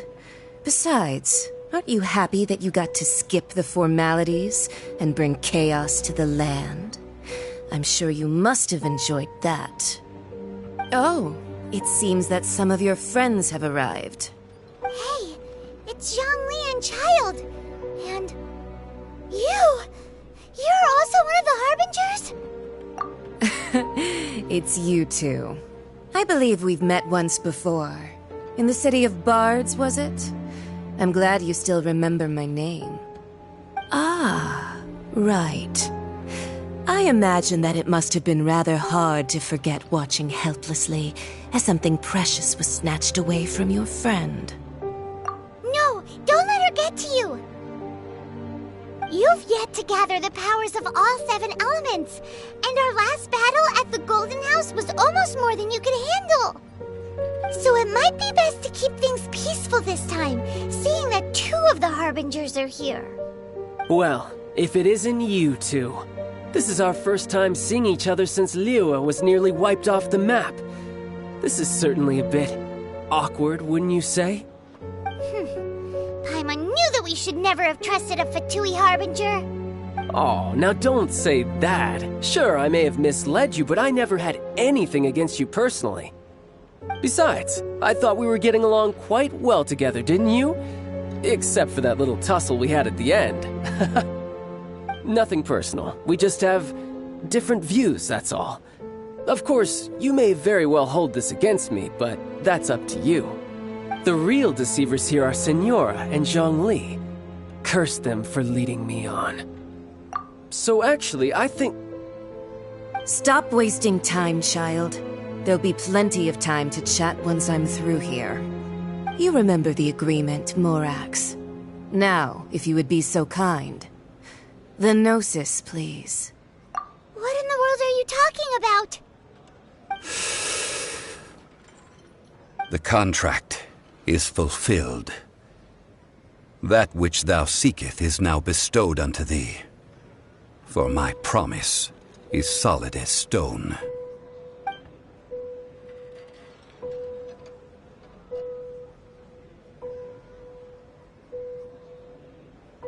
How sanctimonious. What? So you're the Lord of Geo? No, wait. That's an exciting twist and all, but why give the Gnosis to the Fatui? I do not give it for free. I give it as agreed upon in the contract. For it is a matter solely between the Tsaritsa and I. Yeah, you don't think you went a little bit too far with that whole fake death thing? Everyone was preparing the ceremony for you, and splat! This big dragon falls out of the sky, and all of Lyric goes into an uproar. Talk about a disaster. Gathering all the forces that had been bubbling behind the scenes, and then stirring them together in a pot that was bound to boil over. That's what he wanted to see, am I right? Wait, what? Perhaps it's best that I explain. As you know, I've dwelt upon this world for more than 6,000 years. I witnessed the founding of Liyue, together with the Adepti 3,700 years ago. Even boulders that can withstand whirlpools will erode with the passing of time. I kept convincing myself that cracks had not begun to form, and that the end of my time had not yet come. Until one drizzly day, as I was strolling along the harbor, I heard a merchant tell one of his workers, "You finished your duties. Go ahead and call it a day." I stood motionless among the crowds, asking myself, have I already finished my duties? Oh, Zhongli. But as I began to consider relinquishing my divine role, I soon discovered that many reasons still remained to not hastily depart. Was Liyue, The city I had dwelt in for so long, already prepared to enter its next age? I decided that a test was needed in order to reveal the answer. So I feigned my own death, and gathered the cast of Child, the Adepti, and the Liyue Qixing to play their roles together on the stage that was Liyue. That's right, which is why I continued to safeguard the Gnosis until now. So you mean that if the chaos ever reached the point of no return, you would simply appear and use your divine powers to bring Liyue back under control? Of course, and it would have been all too easy for him too. Just as a child quickly matures after losing their parents, so has Liyue matured when faced with the death of its deity. I was pleasantly surprised with the finale of the show that you all put on. Why, you even deserved an encore. The Adepti deserve the greatest applause, considering their years of seclusion. They hardly recognized the city, yet faced with such a crisis, they exerted the greatest amount of restraint. Not only did they manage to cooperate with the Qixing, but in the end, they even tried to understand the heart of the people. And hats off to the emissary dispatched by the Geo Archon to fulfill our contract, Signora.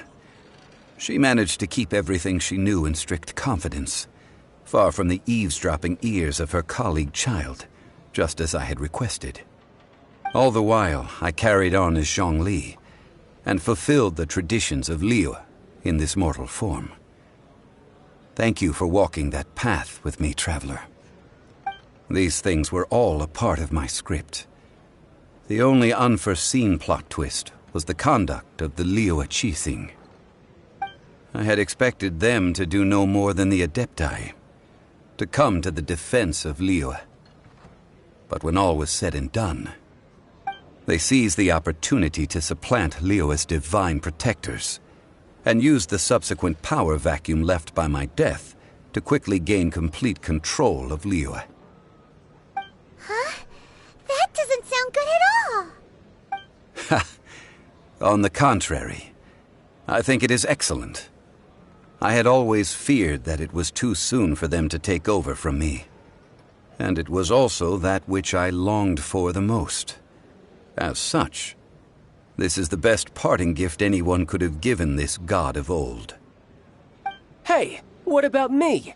Doesn't anyone feel the least bit of remorse for deceiving me? You've practically kept me in the dark! I think that thanks would be more appropriate. You certainly played no small part in all of this, wreaking havoc and turning the city upside down. The Lord of Geo ought to thank you for your performance, if anything. If you hadn't created the pressure of a battle between mortals, Adepti, and a god, the lump of coal resting in the hands of the Geo Archon, Liyue would never have been able to become a dazzling diamond of a city. Huh? Just whose side are you on, mocking me like that? Are you itching for a fight? Hey, haven't you learned the Liyue saying, don't always call it as you see it?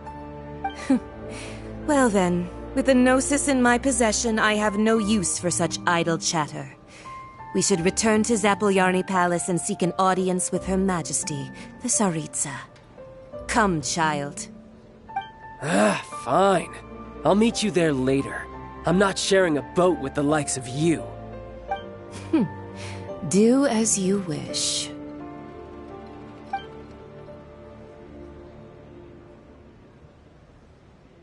Now then, is there anything else you wish to ask me?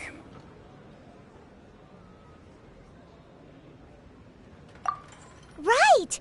As Zhongli always told us, a good trade is a fair trade. Paimon has no idea what could be a good trade for a Gnosis. Realistically speaking, there is no such thing. Huh? However, I am the god of contracts. For thousands of years, I have made countless contracts. If the deal was of no benefit, then I certainly would not be inclined to agree to it. My agreement with the Geo Archon will be the last of my contracts as the Geo Archon, My contract to end all contracts. As for the bargaining chip that the Tsaritsa used to balance the scales, uncover that answer for yourself in your future journeys.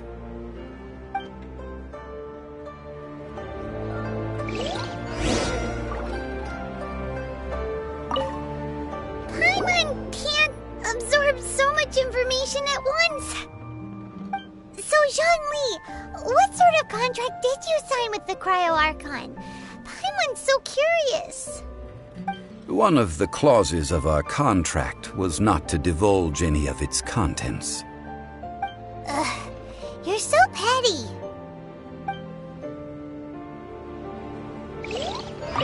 Paimon can't... So... One of the...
Today's the day of the rite of parting.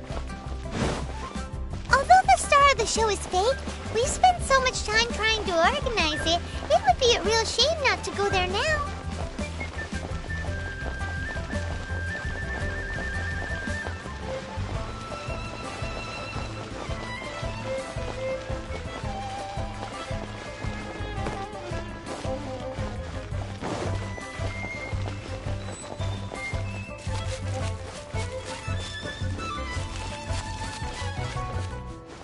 Well, since we're going through with this rite of parting, I guess it means that those rumors hit the nail on the head. So Rex Lapis is really... But they didn't catch the culprit, did they?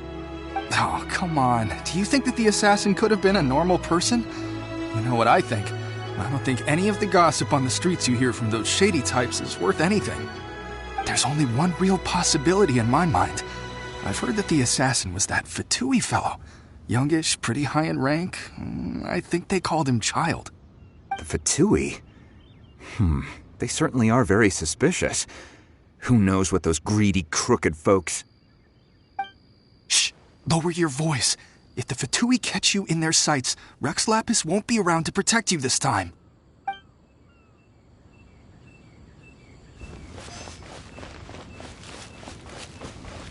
You know that god from the ocean couldn't have just shown up out of nowhere. I mean, it's been 2,000 years since Rex Lapis subdued it. Yes, and to think that this happened right on the heels of the incident with Rex Lapis, too.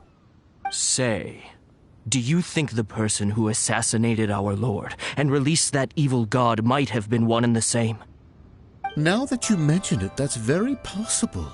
Yes, it's very possible indeed. I mean, it all fits together. That person must have colluded with the evil god to harm Rex Lapis. Oh, that wicked, black-hearted scoundrel. Still, what sort of supernatural prowess must this person possess to be able to do such things? I have never heard of such a person in all my years. Ah, forget it. Guessing's no use to us. Look, the Millilith over there looks like he's about to make an announcement. Let's hear what the Ministry of Civil Affairs has to say first.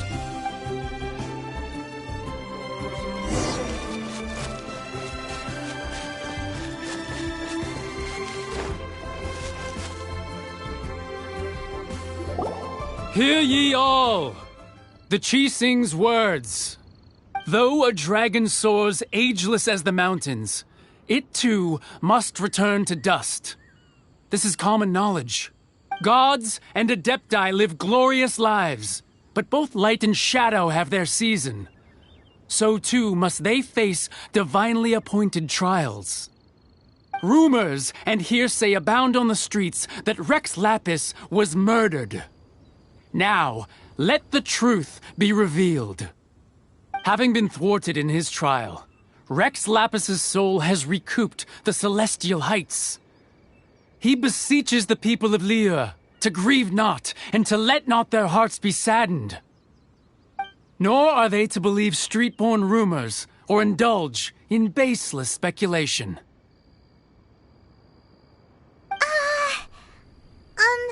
Paimon needs a translation on what the Qixing's announcement said.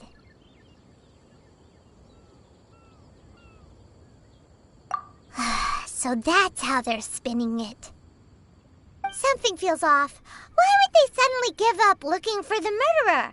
Not to mention how this excuse sounds like something they just made up on the spot. Could the Qixing already have known that Rex Lapis wasn't dead?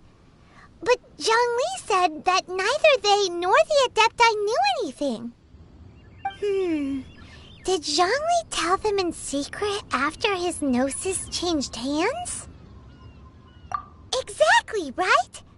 Ooh, seems like the rite of parting has been going on for a while now. Let's go have a look.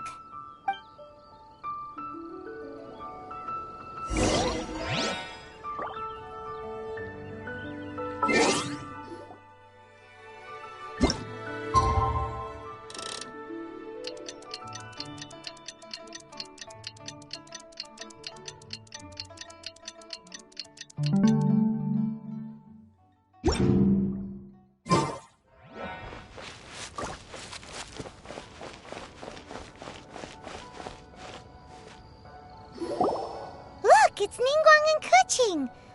Are they saying something? Are their speeches over?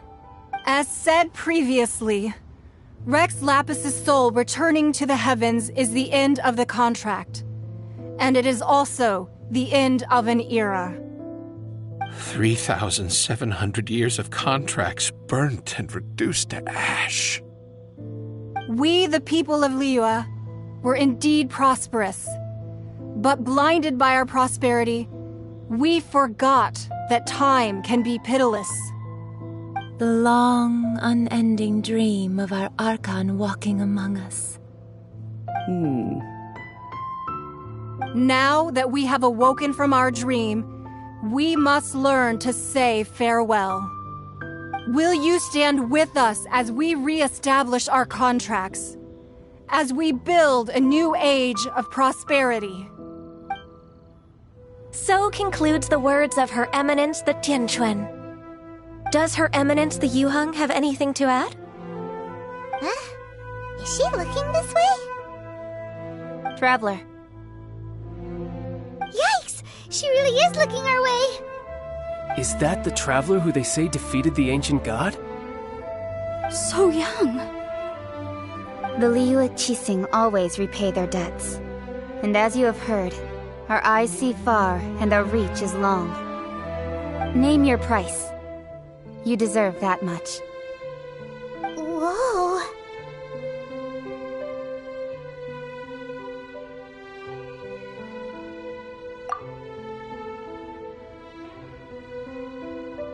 Well, could you help me put up some missing person posters?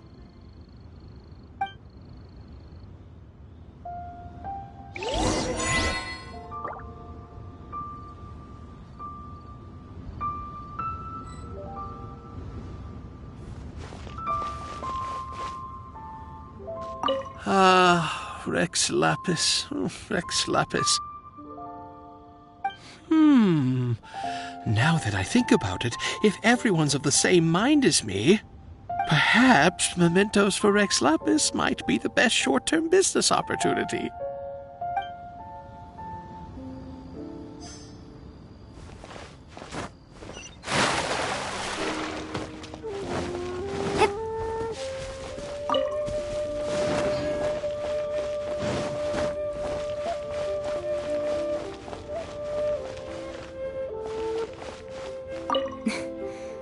annoy you. Were you just trying to look cool earlier, or are you really that selfless? If you were looking for someone, you could have just told me that in private.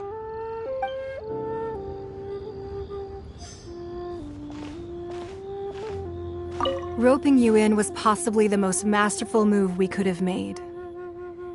I believe that future generations will say so too when our deeds come up for their review.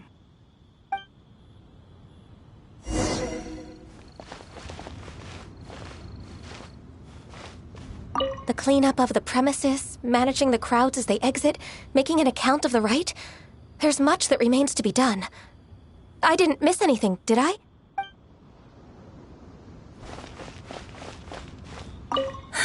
And to think I'd put my best perfume on before coming here, thinking you'd like it. But it seems as if those perfumes really were meant to be offered to Rex Lapis.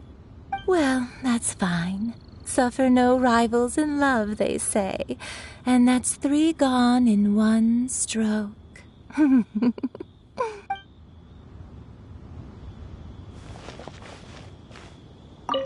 As for the mortals and Adepti of Liyue, what shape shall our relationship take from now on?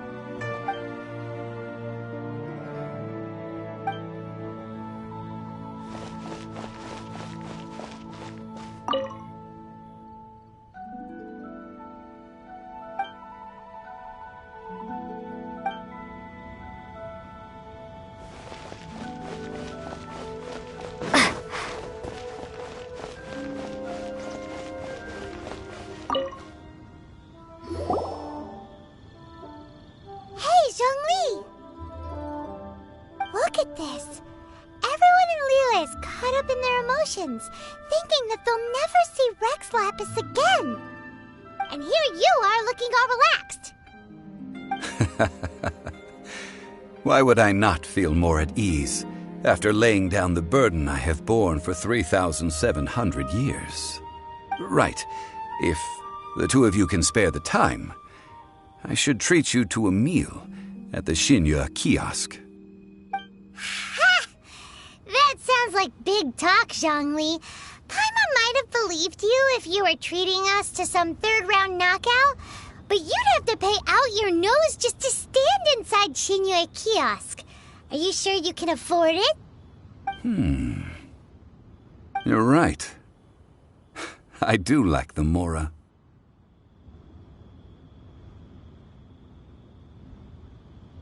As the Rex Lapis Morax, I can easily create Mora. But since I have chosen to walk this earth as the mortal Zhongli, I should abide by the same rules that mortals do. When I was journeying with you, though I still had the Gnosis in hand, I knew that I must soon retire from my role as an Archon, so I had to rehearse a little for my new life. Oh, no wonder! Paimon gets it now. You didn't look at the price tags when we were spending because you've never had to.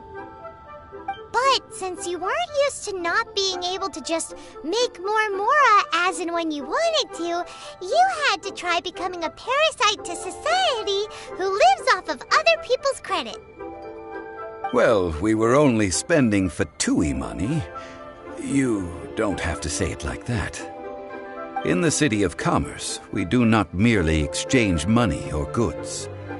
We also exchange knowledge, memories, and foresight, as well as positions, roles, and lives. The Archon Morax could never experience life as the true mortal Zhongli could, no matter how many times he descended to be with his people. I must thank you for that. I will treasure the memories that I made as Zhongli, traveling the streets of Liyue with you. That is true. But there is no journey that does not end. No meetings without partings. Paimon make a move and continue our search for the Seven. I fear that continuing your journey may be difficult. The nation that neighbors Liyue by sea, Inazuma, is presently closed. The Geo Archon Ball. And just as the people of Liyue preferred to call me Rex Lapis, she too goes by another name among locals in Inazuma. Paimon thinks we've heard that one before. Raiden? That is the case. And since Raiden is also the shogun of the Inazuma Bakufu, people call her the Raiden Shogun. That said, though people at the wharf were saying that the situation in Inazuma is very tense, Paimon doesn't remember that always being the case. It wasn't that bad last year.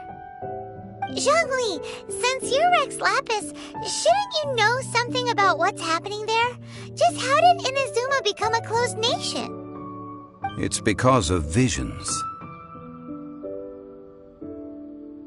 Visions?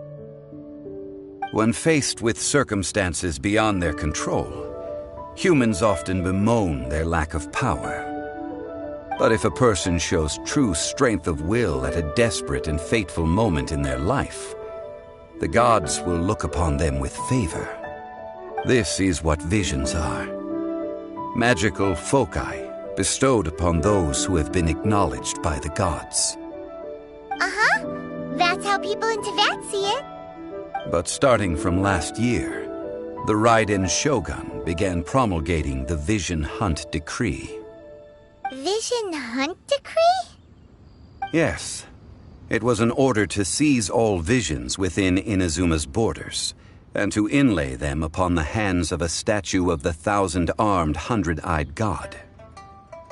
They want to seize visions. But why? Aren't visions blessings from the gods? I should think that in the Raiden Shogun's eyes, it is precisely because they are divine blessings that they should be under the sole dominion of divinity. Whoa, that's harsh. The Animo Archon is the god of freedom, and the Geo Archon is the god of contracts. For her part, the Raiden Shogun is the god of eternity. It seems as though she has finally decided to eliminate any unstable elements that could pose a threat to her eternal realm. The fact that even I, the oldest of the seven, have now passed away will only strengthen her resolve to pursue eternity. Knowing her, she must have again quoted that adage she is most fond of when proclaiming that decree to her people. 7 ideals for 7 gods, and of these, eternity is nearest unto heaven. All right then. Was there anything else you wish to know? Ah, that was a good one. Failing a divine trial. How they came up with that excuse, I will never know. That said, the reason why the Qixing were so eager to resolve the incident and stop pursuing the culprit was indeed because they received news in secret that Rex Lapis was not dead. I hinted as much to the Adepti as well. How did I accomplish that, you ask? Have you ever heard of this particularly convenient Adepti art known as gifting dreams and visions? All right then. Was there anything else you wish to know? Yeah, about that. Before the Qixing made their announcement, we listened to a lot of people talking on the way. Most of them put the blame for everything on Child. These are indeed false accusations. But it remains undeniably true that Child did send people to the Jade Chamber to prevent the Adepti and the Qixing from defeating the ancient god. I've heard that Ningguang is busy milking that for all it's worth on the foreign relations front at the moment, browbeating the envoys of the Fatui. Ha! Those poor Snezhnayan diplomats. If it were not for Child's exalted position as a harbinger, I'm certain that they would have shifted all the blame to him and called for his dismissal by now. All right then. Was there anything else you wish to know? The time of the Adepti has long passed. If even the Liyue Qixing don't want to face that truth, then what future is there for Liyue? Keqing is absolutely right in saying this. Now, though I did laud Ningguang's desire for power, believing this to be a good thing, and thought as a matter of course that she must have been behind the Qixing's plan to take governing power over Liyue from the hands of the gods and Adepti, could the original person who brought up the idea of seizing power have been... All right then. Was there anything else you wish to know? That's right. Zhongli, now that you don't have your gnosis, what's going to happen to all the Mora in Teyvat? Since Morax is dead, are they all just gonna disappear? Also, isn't the Golden House the only mint in the entire continent? Will it even continue to work? The Mora present now will not vanish. But the Golden House will indeed have to cease operations for a lengthy period of time, since creating Mora requires the use of the Geo Archon's power. This is terrible! We're all about to run out of Mora! The world is coming to an end! Yes, this is indeed a major issue from a financial standpoint. Well, I suppose we'll just leave such troublesome matters to the Liyue Qixing to debate. Then, did you at least set some private funds aside for yourself? Oh, a private fund. This does seem like a good, logical, common-sense idea. It's a shame. What's a shame? It's a shame that I didn't think of it at the time. All right then. Was there anything else you wish to know? Well then, I suppose you'll have to find a way to get inside this closed nation. Have patience. I suspect that some serendipity must first come into play.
Be on your guard, traveler.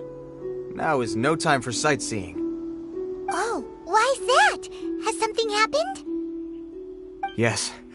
As unusual as this may sound, numerous eyewitness reports have confirmed an active Ruin Guard presence in this area, even though this is far beyond their normal area of activity. Sergeant sent someone to find out just where these ancient machines might have come from. It appears that they simply left their ruin and marched off all of a sudden, for no clear reason. So did somebody wake them up? As I say, the reason is still unclear. We have very little intelligence at present. Moreover, the ruin in question is of the especially spooky variety. Strange noises are often heard coming from within. As such, we are not permitted to investigate until the order comes through from headquarters. Sorry? Did you say something? Was that supposed to be your impression of Master Diluc talking about the Knights of Favonius? In any case, The only sensible strategy in the meantime is to increase Millelith patrols. We must not let innocent civilians come to harm. That's a good point. Ruin guards are probably pretty dangerous for regular folk. Wow. I'm very grateful indeed for the offer, but it just wouldn't be worth the risk.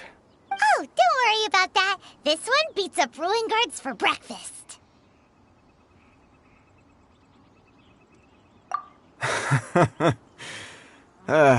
The self-confidence of young people is an extraordinary thing.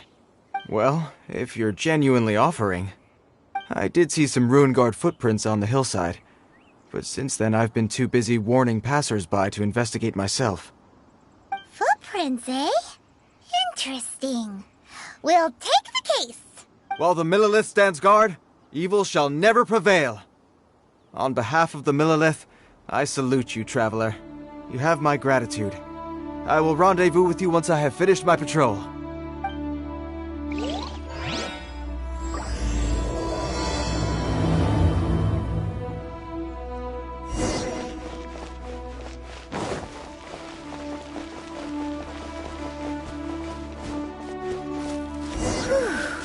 This footprint is huge! It has to be the one that guy was talking about.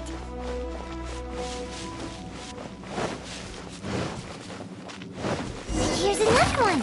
Yep, seems the ruin guards did come out for a walk after all.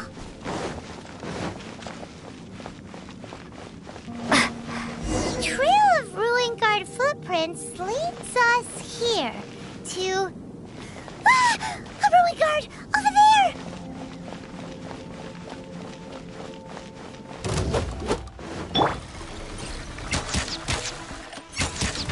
Yeah! Ha! Yeah! Ha! Yeah! Ha! Yeah! Yeah! Yahoo!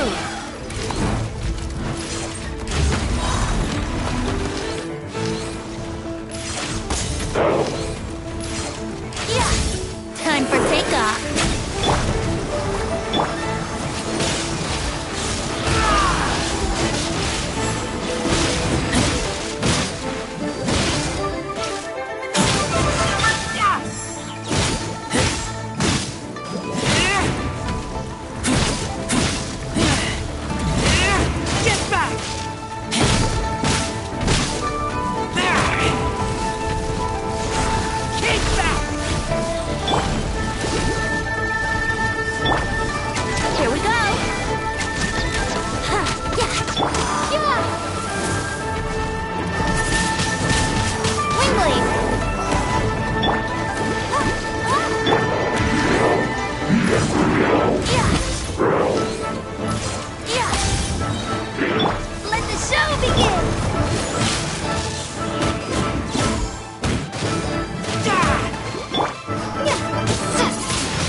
Well, that's one down.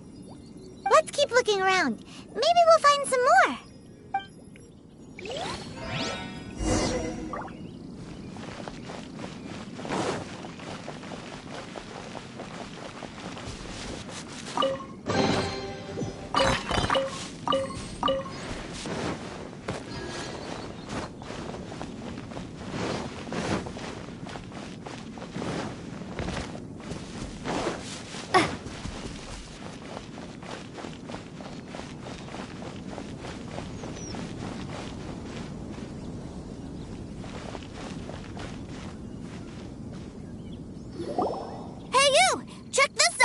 Isn't it awesome? What is he wearing? I've never seen one this close before. Have you ever seen one?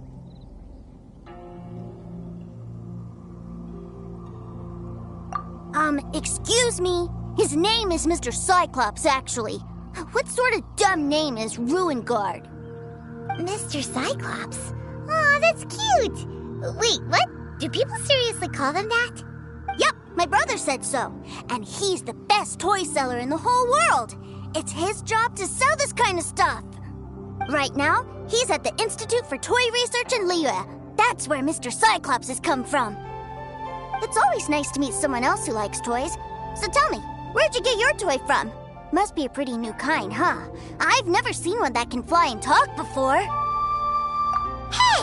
Just because you get to play with Paimon all the time does not mean that Paimon's a toy! Greetings! Have you found anything? Oh. A child? What's the situation here? We just, found him. You shouldn't be out here, boy. There are killing machines in the area. It's extremely dangerous. Killing machines? You mean ones that look like this? Precisely. And including this one. It's not moving now, but if it were to wake up, the consequences would be... You take that back! Mr. Cyclops is not a killing machine. He's one of the good guys. Mr. Cyclops? We shouldn't be talking to this guy.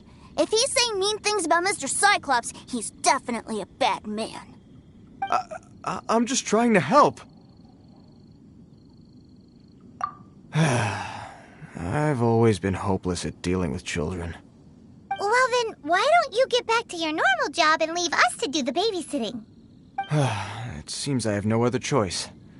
Very well. I will continue with my patrol. Please escort the child to somewhere safe. It's much too dangerous here. The mighty Mr. Cyclops scared off the bad guys once again!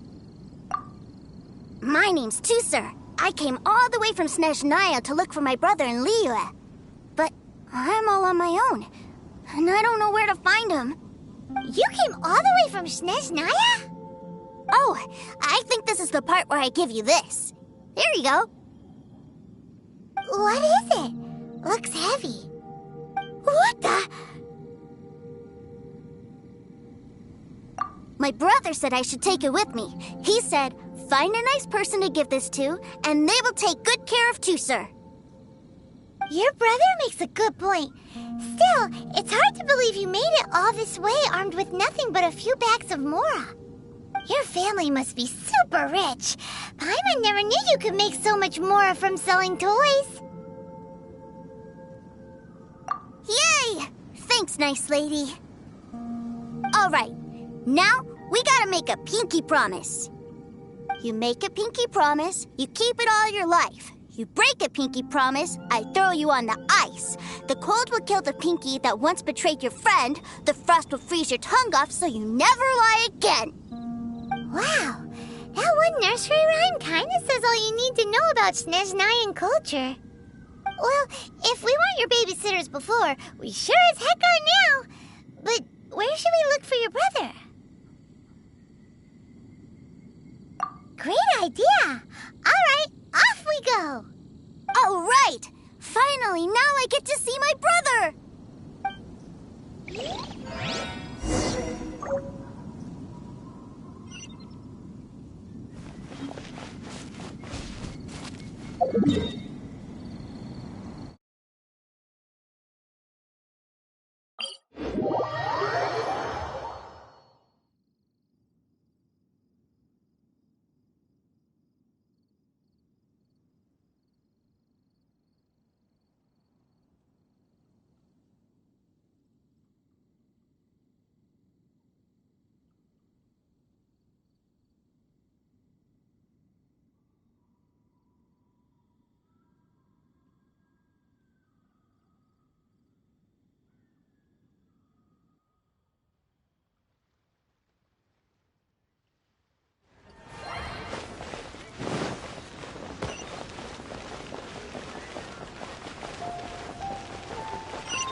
What should I put in my letter?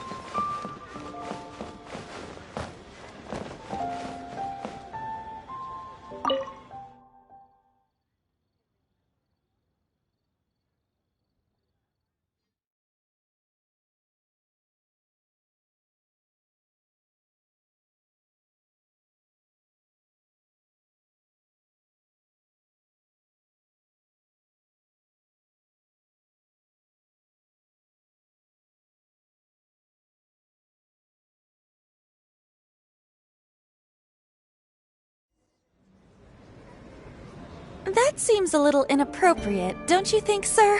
How can you... Relax. Once in a while can't hurt. It'll be fine. Huh? What is he doing here? Yay, my brother! I found you! I know that voice. Why, if it isn't my little brother Tooser! My goodness! What a nice surprise, Tooser. I thought I would have to wait till I return home before seeing you again. How are the others? Sister Tonia and Brother Anthon? Is everybody keeping well? They miss you a lot. Tonia prays for you every day at dinner. Wait a second. What are you doing here in Liyue, Tooser? How have I not heard anything about this? Well, what happened was, I saw a boat that looked like it was selling toys, so obviously I thought you were on board. And then, when I got off, I just kept walking and walking, and then I found a Mr. Cyclops. Mr. Cyclops scared off a bad guy, and then I found this nice lady to help me come look for you. Cool. Suddenly Paimon doesn't feel so bad about taking Tooser's money. Tooser, what you did was extremely dangerous. I'm so happy to see you, really I am, but please, promise me you won't do anything like this ever again. Okay, I promise. Please don't be mad at me. I'm not mad at you. I just care about your safety, that's all. If you hadn't met these nice people, things could have been a lot more dangerous for you, Tooser. I hope you said a big thank you to them. Yep, I always remember my pleases and thank yous. Oh, so you did notice we were here. You were just ignoring us. Gotcha. Forgive me, it's always family first where I'm from. Don't take it personally.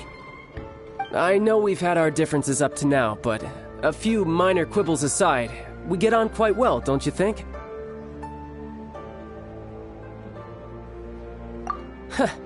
Come on, you know I'm just a pawn and all that, just doing my part. As for who wins, who loses, and how each side deals with the consequences, I prefer to leave all that up to the ones playing the game. I'm much more interested in who wins and who loses when it comes to our little sparring matches. Sounds like you're ready to get your butt kicked again. Ha! You're forgetting something about me. I, Tartaglia, spend every second getting stronger. Don't expect to have it quite so easy next time. Whoa. You aren't gonna fight now, are you? Maybe not right now. Not while my kid brother is watching. Why do you want to fight the nice lady? Are you guys enemies? No, not at all. Allow me to formally express my sincerest gratitude for taking care of my darling brother. His safety matters very much to me. So anyway, Paimon has a question. Tooser said something about you being a toy seller. What's that all about? Aren't you supposed to be one of the Fatui's harbingers? Yes, about that.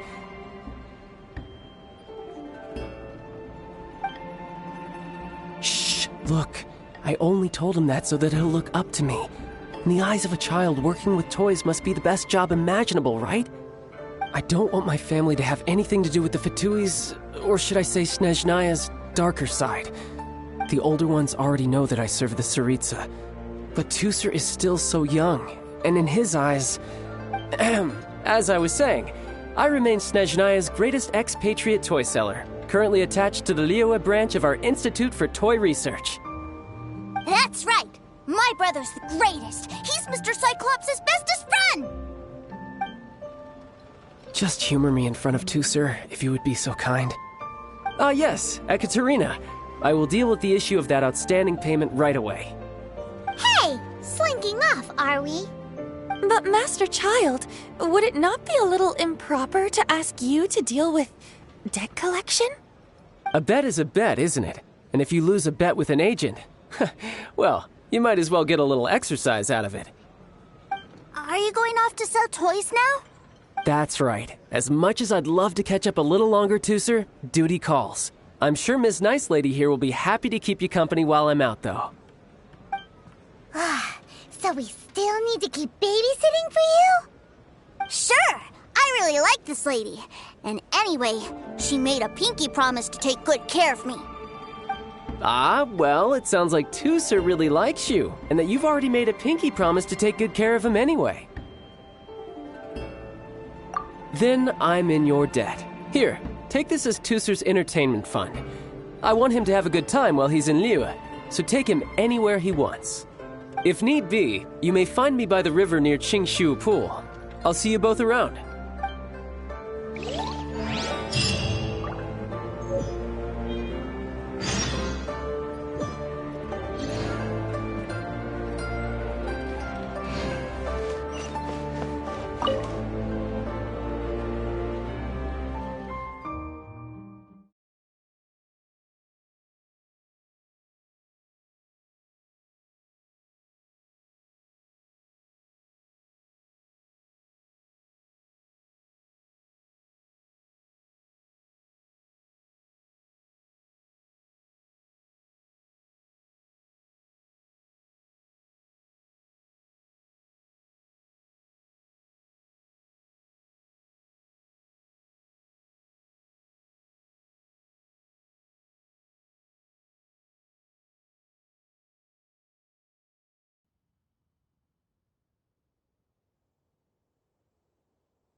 Looks like we'll be hanging out with Child's kid brother for a while.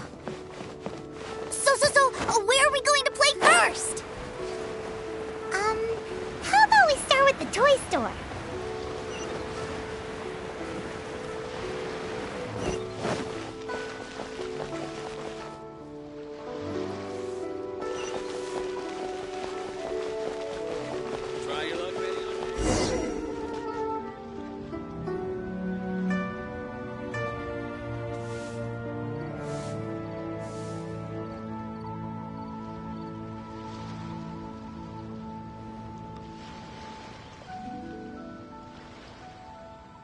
Huh?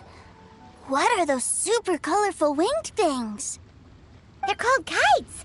The kids in Liyue love them. Hello there, dear. You look like you've come a very long way. Let Granny guess. From what you're wearing, I would say... Snezhnaya. That's right. How do you play with these kite things, Granny? When the wind picks up, you let out the string and whoosh! The kite will fly into the air, up, up, and away. Wow, that's amazing! Do you have any Mr. Cyclops ones? Mr. Cyclops? I'm sorry, I want to fly Mr. Cyclops high into the sky so all the kids can get to know him. Well, I can do custom builds, but I'll need some amount of reference material. Will this picture do? I drew it myself. I bring it with me everywhere. I'll manage. Still, I must warn you that custom builds can really be quite expensive. We should be fine. Child was pretty generous with that entertainment fund. But then again, throwing money around willy-nilly is, kinda irresponsible.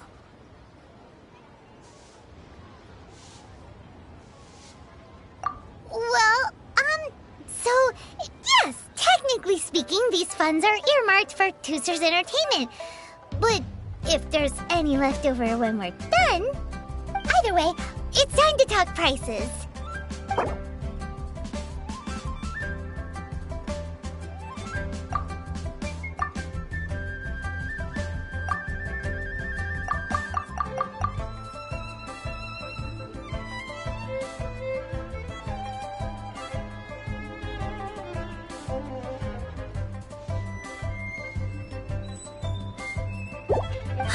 Fine. I've neither the time nor energy to bargain with you at my age. I suppose this price will do. Thanks, Granny. Worry not. Just leave it to me.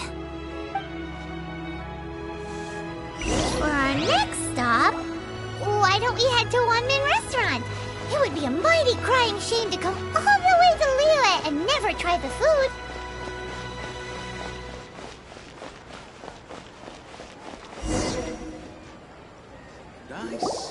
Hello, welcome. Table for 3? This restaurant has a really choking smell. A choking smell?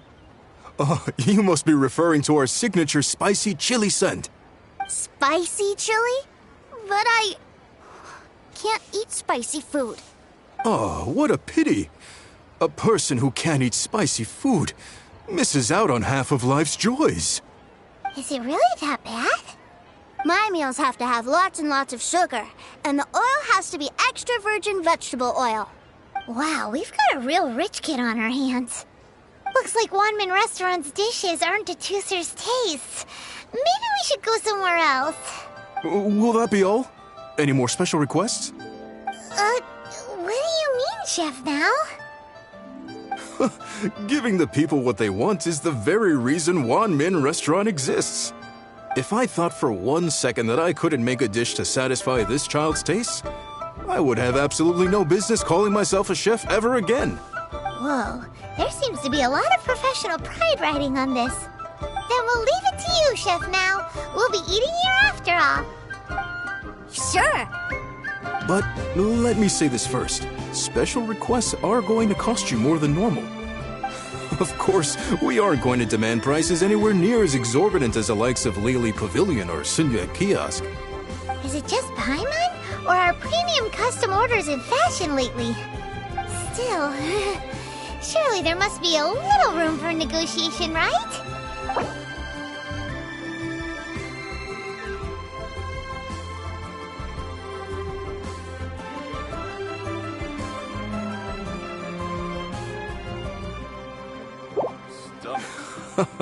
Ah, you folks. Let's go with this then. Any more haggling and we'll ruin the other customers' appetites. Thanks, Chef Now. Please sit wherever you like. Your food will be here shortly.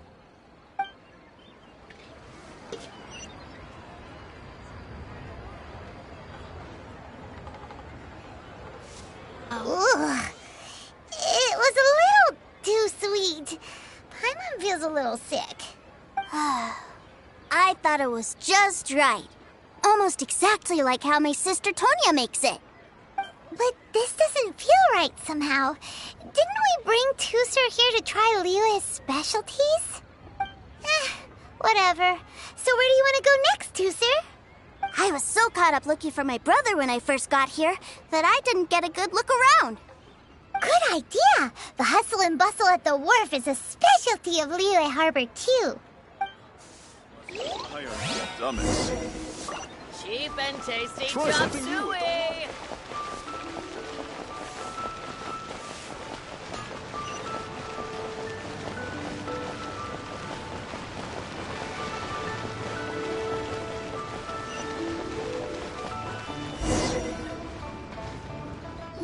Wow, this place is huge! And there's so many people! Are the waves here always like this? Don't they ever freeze? Given Liyue's climate, the area around the harbor's mouth probably never gets cold enough to freeze. Paimon is kind of the traveler's exclusive personal tour guide. But since this is a special occasion, Paimon can make an exception to help Tooser get to know the place. This place is Liyue's commercial hub, and it's been the biggest port in the 7 nations ever since it was decided that Liyue would take on the world through trade. Other than merchant vessels, many fishing boats and industrial transports dock here to replenish their fishery supplies and daily necessities, which, thanks to the immense throughput capacity of the wharf, yeah, Paimon can't remember how the rest goes anyway. Well, guess Paimon will just have to explain this Paimon style. So this harbor is like Tevat's mouth, and it's the biggest mouth you've ever seen. All the nations float their boats over the sea into the mouth. The harbor goes nom nom nom nom nom and has a taste of each boat and the cargo it has on board. Then, Liyue Harbor rubs its big round belly in satisfaction because it's all stuffed full of delicious mora. Hey, what's that big metal hook over there? I want to see. Wait, Toother, don't run off! After all that, he wasn't even listening.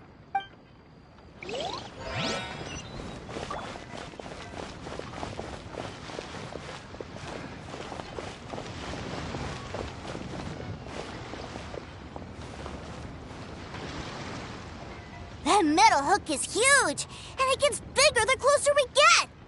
This is an anchor. Docked ships use it to hold themselves in position to stop the wind and waves from blowing them away. An anchor. Got it. But I think I might get it mixed up with Commodore Hook. Commodore Hook? Is this another one of your weird toy names? My brother always sends me a really big toy for my birthday. Commodore Hook, Black Steel Jack, Iron Tony. We keep them all in our backyard.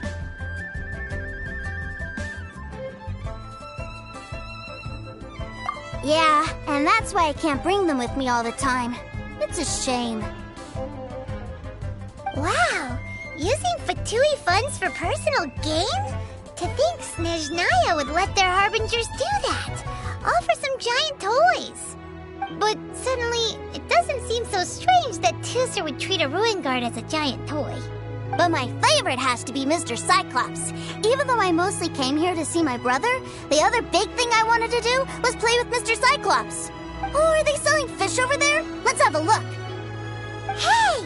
Quit running off!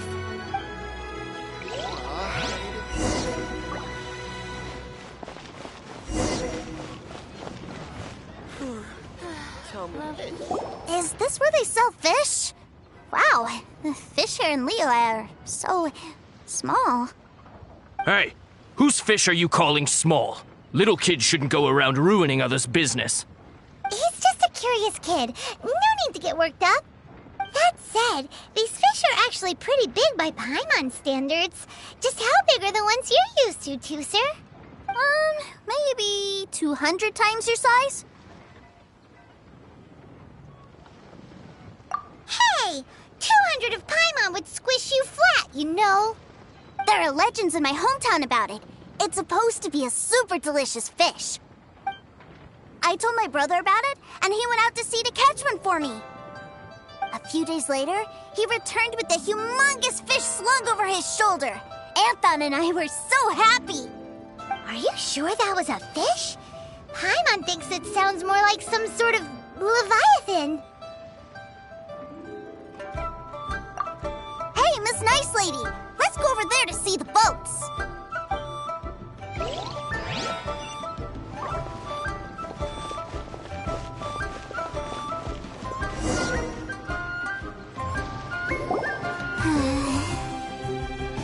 What's wrong, Tooser? Are you tired?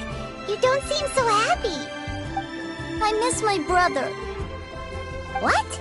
But we were just with him. Yeah, but for such a short time that it doesn't count. Take me to see my brother. I don't want to play anymore. Well, we've played with Tooser long enough, haven't we? Paimon thinks we've tried our best here. Child said that he'd be by the river near Chinshu Pool. Why don't we look for him there? Yay! Let's go! Let's go!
child.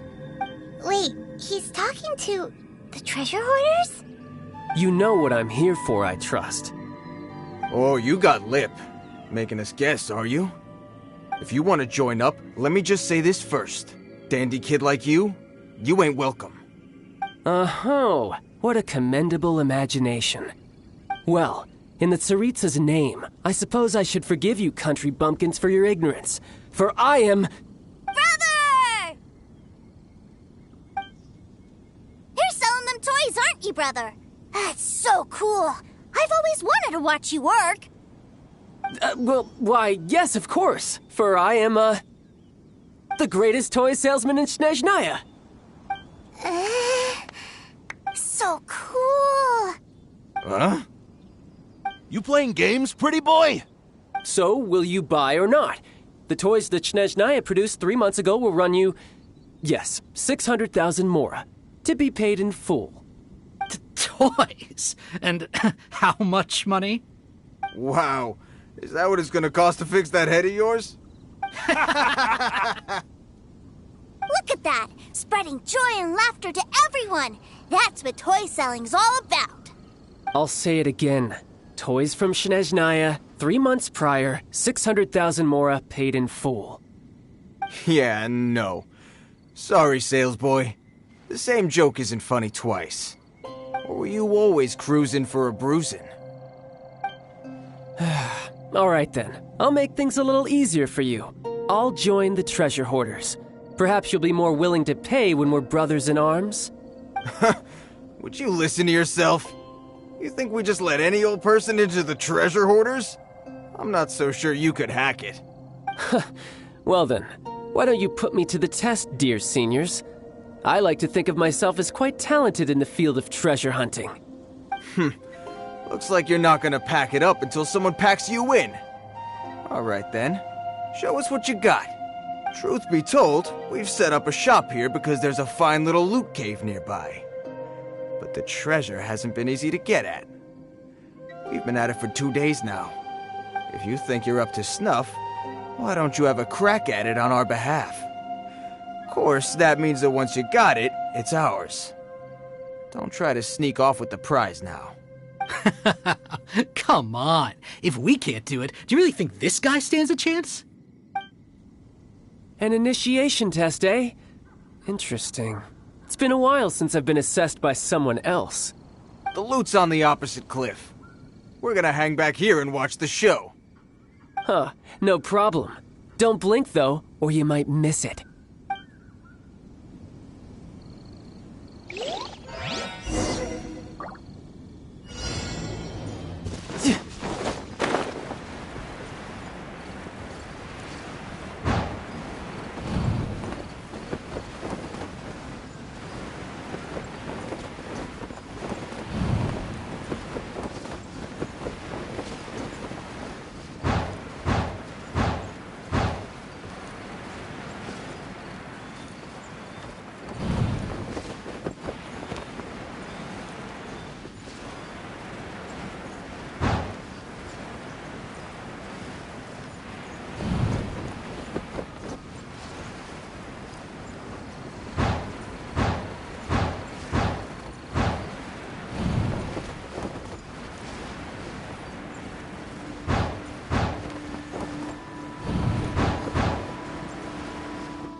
Well, I have the goods. Here you go.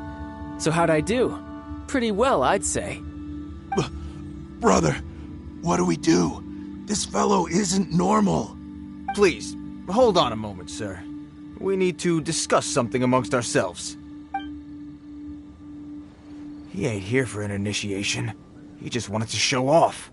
Honestly, we'd be no match for him if he wanted to fight. Guys, Do you think that maybe we're being robbed? I don't know. Surely he wouldn't have come here all dressed up like that if he was only after us. Unless maybe his words have hidden meaning. Snezhnaya, 3 months, 600,000. Oh, I get it. It was insider talk. I remember that the boss took out a 600,000 more loan from that Snezhnayan bank about 3 months ago, and still hasn't repaid it. So this guy must be the debt collector. But why didn't he just say so? What's with all the toy talk? And that's where you're still green. See, in a lot of professions like this, people speak in code to protect the privacy of their business partners and clients. Makes sense. Owing money is pretty embarrassing. This guy isn't one to mess with, I tell you. He's a professional. Way too professional. So, Mr. Salesman, my apologies, but we can't have you joining us. Oh? I didn't pass? I must say, I never imagined that the treasure hoarders would have such strict entry requirements. No, it's not that. What we mean is that you're too big a fish for our little pond. But we fully understand the situation with the, toys, sir. We'll fetch that 600,000 for you right away. I see. Well then, it's been a pleasure doing business with you. We get paid, and everyone stays happy. A wonderful outcome, wouldn't you say?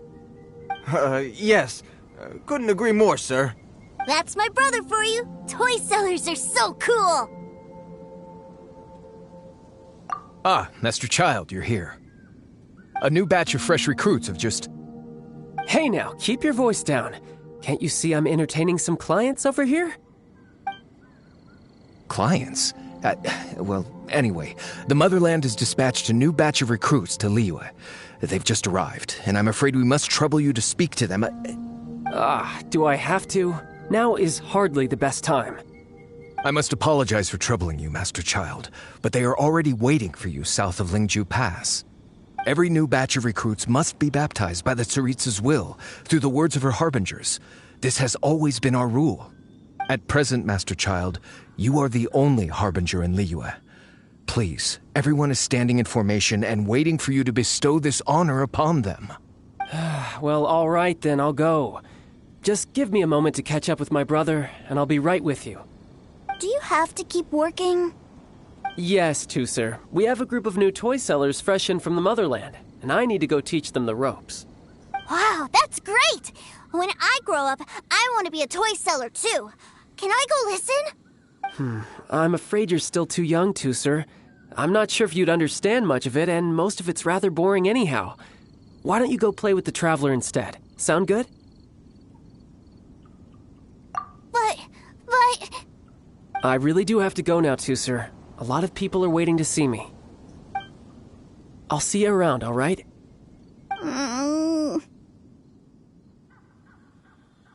Child really dotes on his brother, but now he's gotta ditch him again. Must be a really tough job.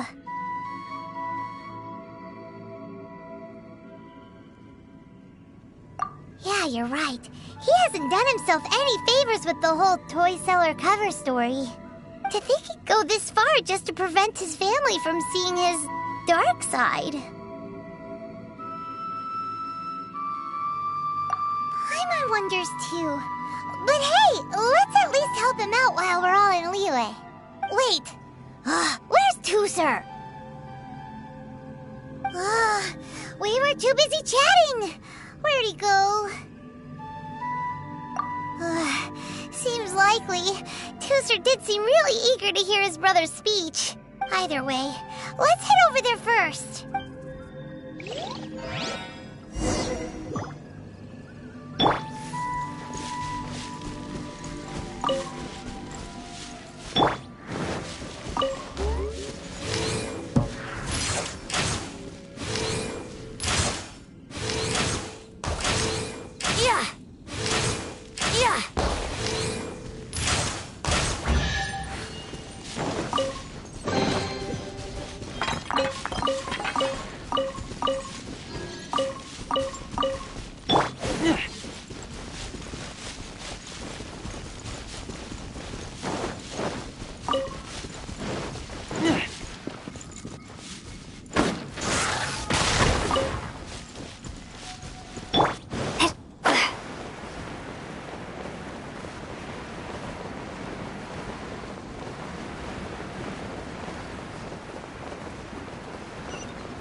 you did come here.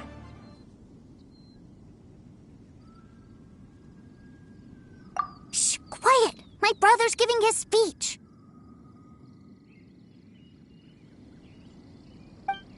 From this day forward, you will honor the oaths you have made to Her Majesty the Tsaritsa, and you will stop at nothing to bring Snezhnaya victory. You shall sweep through this land like the icy winds of the furthest north, as strong as the hoarfrost of Zepelyarny Palace. You will chill the very marrow in our enemies' bones. Her Majesty expects of you loyalty, ruthlessness, and meticulousness. For the trials that we face are harsh, and our enemies are like...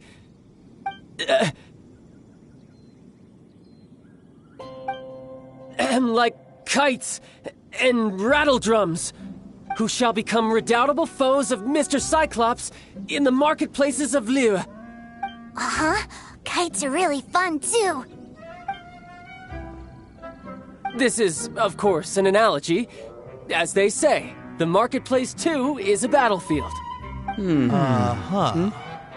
So as your sales manager here in Liyue, I demand that you obey my every order. A refusal shall be considered a betrayal, and the price for betrayal is to be dishonorably discharged from the Liyue Institute of Toy Research. Whoa, that's really strict.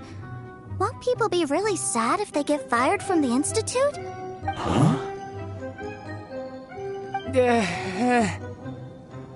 Seeking to please everyone pleases no one at all. Time to try something else. Forget it.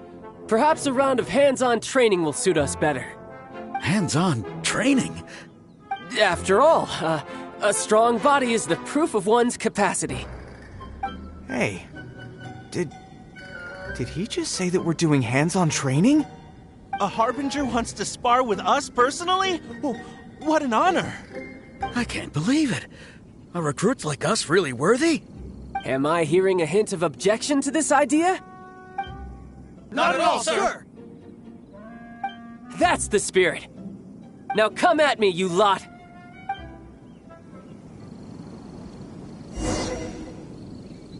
Frozen. No time to lose. Crisp. Have a load of this! Splash frost! No time to lose.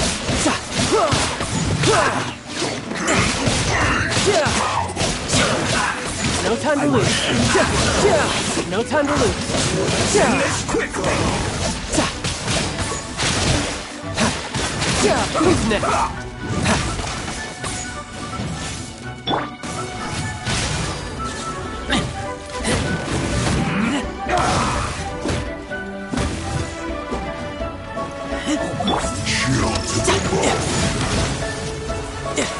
Tidal wave.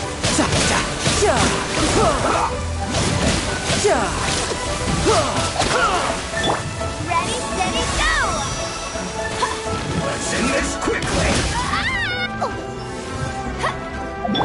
Not this time.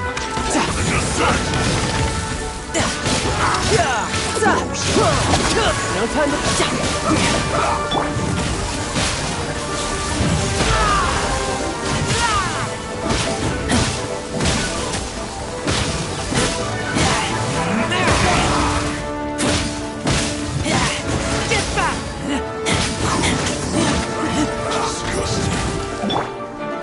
You can run, but you can't hide. Send this quickly!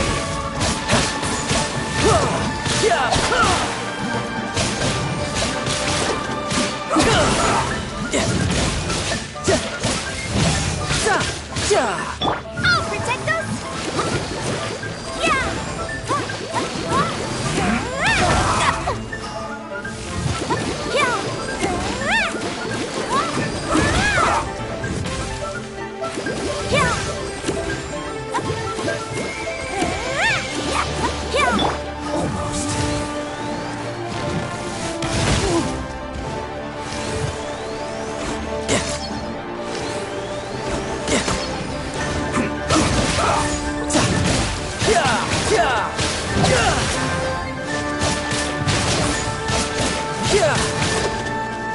Send this quickly! I guess this is it.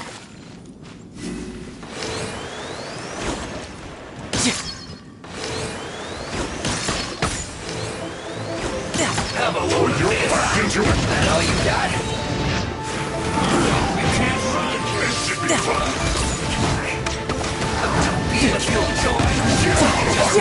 So brace yourself. This is gonna hurt.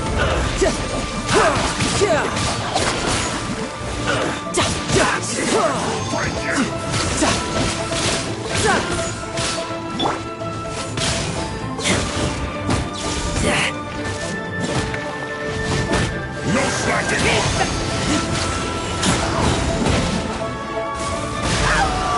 Get back!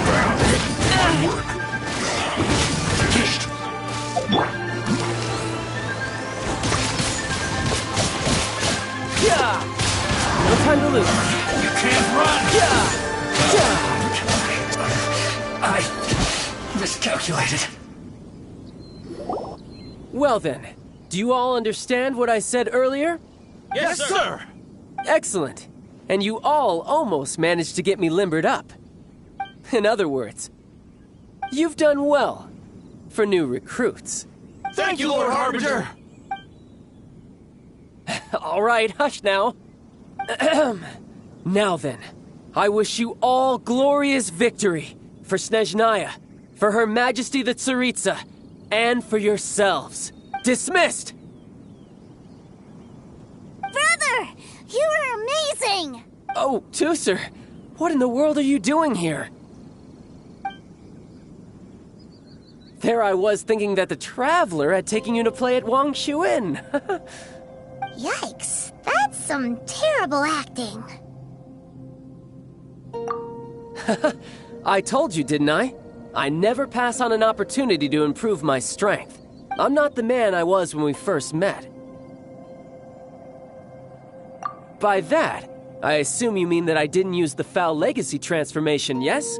It puts a great strain on my body, so it's best saved for crucial moments. I still haven't fully recovered from the injuries I suffered when I used it at the Golden House. Anyway, I'm no Signora.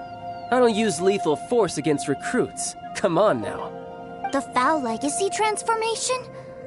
Does it make you stronger than Mr. Cyclops? You could say that. I want to learn to fight too. I want to be cool like you. Now, Tusser, fighting isn't about looking cool. You can only continue to get stronger if you know the reason why you're fighting. I can teach you, but think carefully first. Why do you want to fight?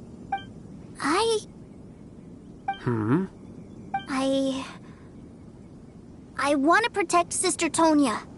That's a good answer, Tusser. When I return to Snezhnaya, I will start teaching you fighting techniques. Then you'll have to protect Tonya for me.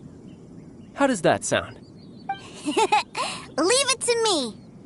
You know, Tusser's a good kid when he's not being so stubborn. You've had a nice long time here in Liyue, haven't you, Tusser? Isn't it about time that you took the boat back home? But you've been so busy, and we didn't get any time to play together yet. Tusser, you know I'm very busy at work. And hasn't it been fun traveling all over the place with a proper traveler? He's just worried he won't be able to keep up the toy seller act forever. Well, how about this? If you just do one little thing for me, I'll be a good boy and go back home. Oh dear, who taught this little devil to bargain? All right, what'll it be? Take me to visit the Institute of Toy Research! Do you think he means that ruin that the Millelith was talking about? The one where all the ruin guards were coming from? Done deal. After all, you've come all this way for me, Tusser. As your brother, it's only right for me to grant you one last wish before you leave. Exactly! Are you sure this is a good idea? It doesn't seem like the best place for kids. You should come along too, Traveler. This time, it's Tusser's turn to take you sightseeing. Let me think.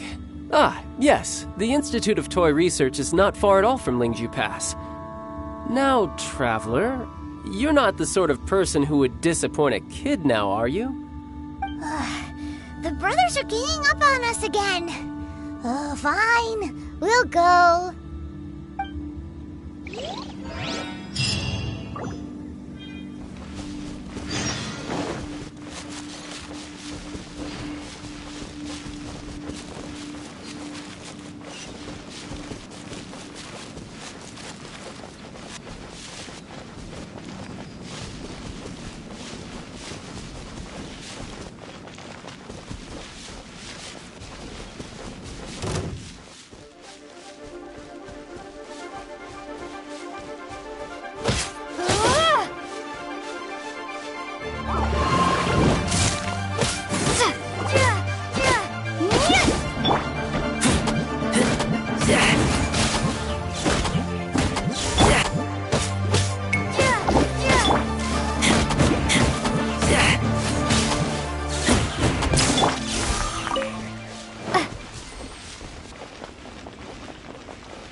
Here we are. Welcome to Liyue's Institute of Toy Research. Yeah, we're here! I can already hear the sounds of machinery inside. Awesome! What is this place? And how do you know about it? Based on my limited understanding, I believe this is one of Dottoro's research facilities. Dottore is another one of the Fatui harbingers. He loves tinkering with old things. It's a personal passion of his. So, he converted these ruins into a Ruin Guard research lab. Huh? So the ruin guards are built by the Fatui?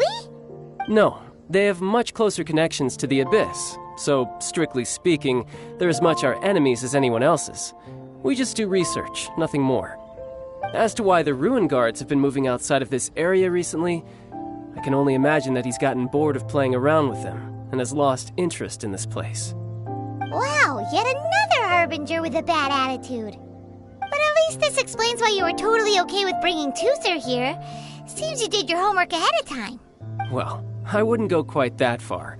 I actually have no idea what this place is like on the inside. Wait, so are you or are you not worried about your brother's safety?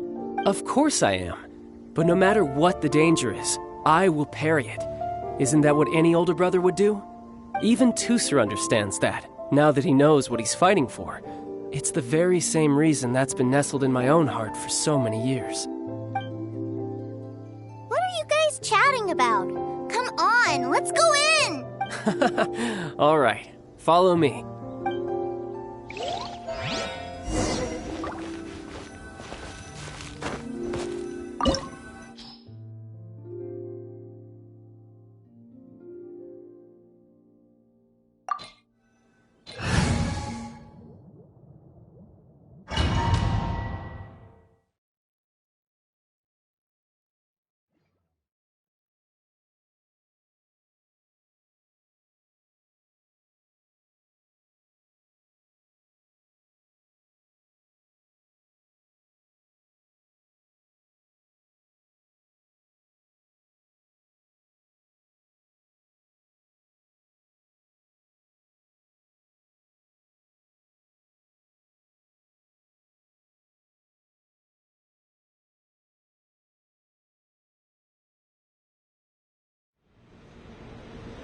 Brother, someone was saying that Mr. Cyclops is a killing machine. Were they now? What a silly thing for them to say. And you shouldn't go repeating it either, Tooser. You're far too young to be talking about such violent topics. Yeah, I knew that they were lying anyways. Mr. Cyclops is here to defeat the bad guys and protect the world. He's my favorite toy. Right. With Mr. Cyclops around, the bad guys won't ever get you. That's right. Okay, I'm going to go play with Mr. Cyclops now. Hey, Tooser, wait up! The door's shut. Will Tooser be alright? There's another path over there. Let's move.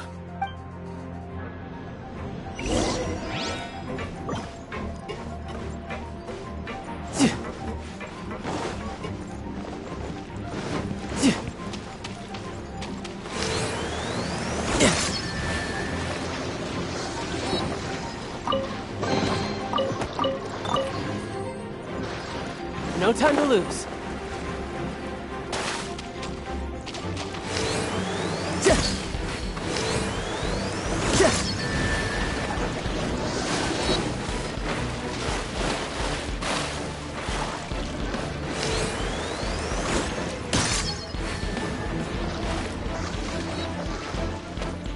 No time to lose.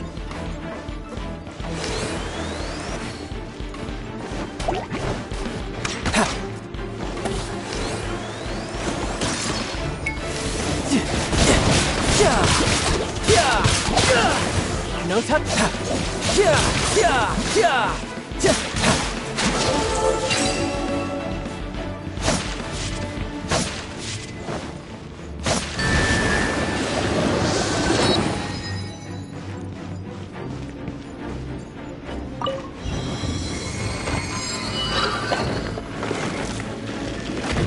Oh, the door opened. Was that you? That's right. But give me a moment over here, Tooser. I need to make sure that everything's safe. Maybe I shouldn't have spoiled him quite so much.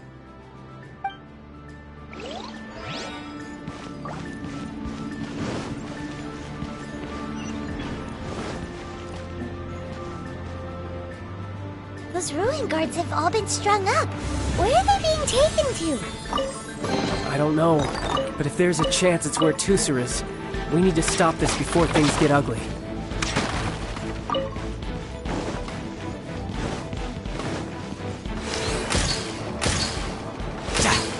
No time to lose.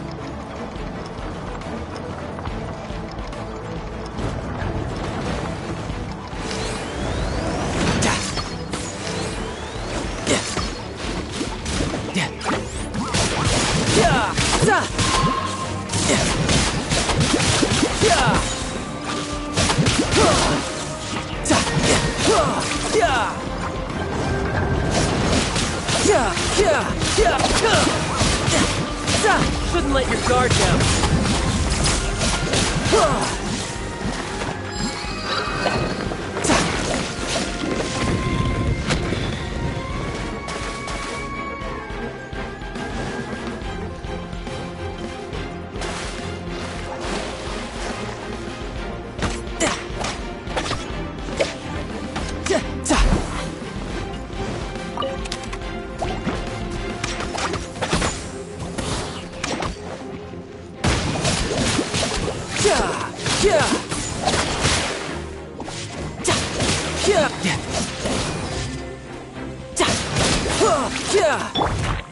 I'll protect us.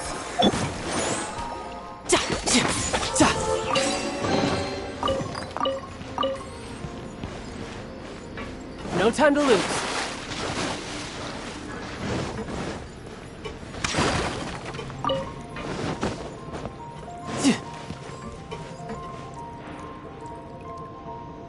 Tooser, see that big stone cube in front of you? I need your... Yay! Do I really get to help my big brother out? You bet! Now I'll count down from 3, and then we touch it together. Ready? 3, 2, 1.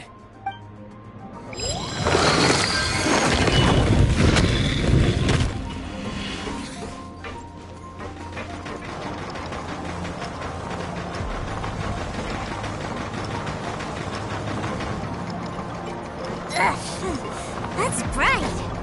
What is that? It's a witch ray that will turn you into a little lamb if it hits you. So stay out of its way. That's scary.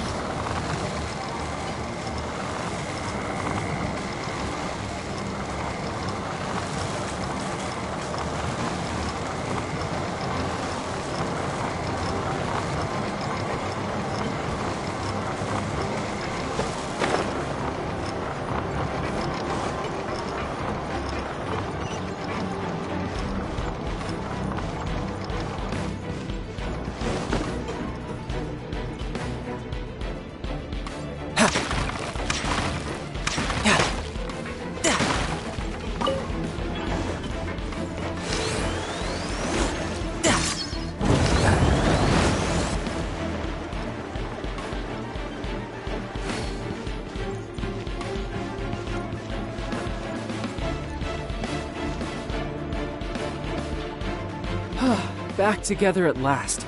You're not hurt, are you, Tusser? Hurt? No way. This was really fun. Fun for you, maybe. We were all scared to death. What's over there? Wow, this room is huge.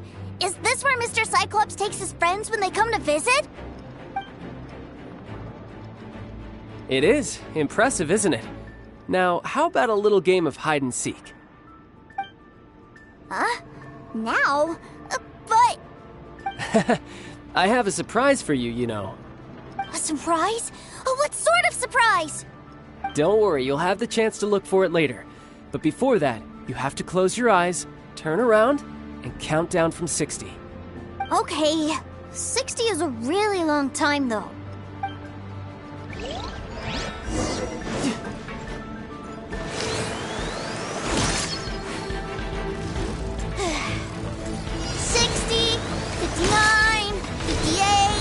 There's not much time. Let's clear all these hazards out. 48, 47, 46, 45. Are you guys okay? What's all that crashing and banging? Don't worry, it's all part of the surprise.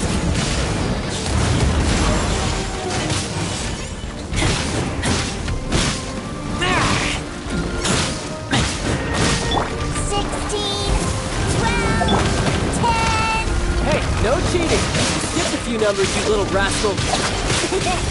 You know it. Alright, 15, 14, 13...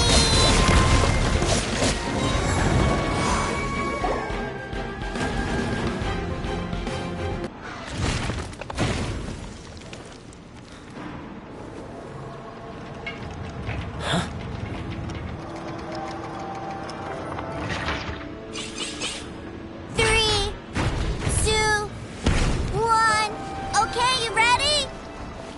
Give me another 10 seconds, Tusser. Still hiding. Huh. Now who's the cheater? All right, 10 seconds, that's it.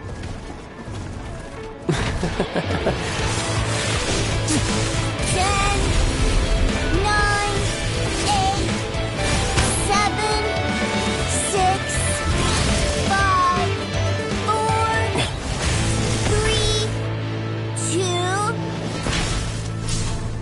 1. Coming, ready or not!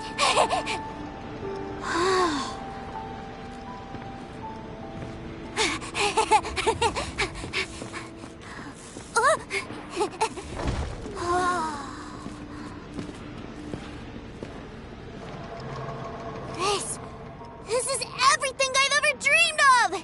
It's Mr. Cyclops' world! Wow, he actually pulled it off. And the way he knocked those ruin guards around was like they really were kids' toys. But Paimon wonders if he'll be alright after using the Valve Legacy transformation again. Awesome! Boy, if these Mr. Cyclopses weren't so big, I'd sure love to take one home.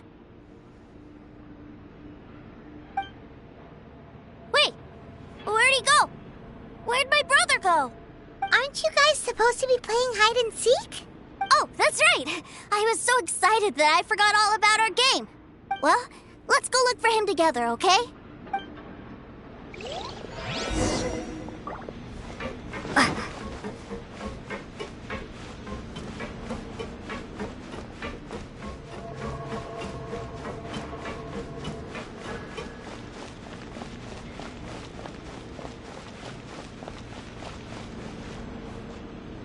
It's a good thing that you two found me first. Looks like using the Foul Legacy transformation while I was still injured took more out of me than I thought. I have no idea what I'd do if Tusser saw me like this. Look at me, deflated as a burst balloon. As I recall, you have siblings too, yes? I figured that you probably wouldn't take me out in front of my little brother. Really milking this situation, huh? Like I said, I can never pass on an opportunity to test my limits. And that's why I, Tartaglia, am always getting stronger. Anyway, childhood dreams are all too easily shattered. Even if you just leave them be, they will fall to pieces all by themselves. So someone has to protect them, right? If you make a promise, you keep it. If you make a mistake, you apologize. And if you give someone a dream, you defend it to the end. That is what family is all about, isn't it?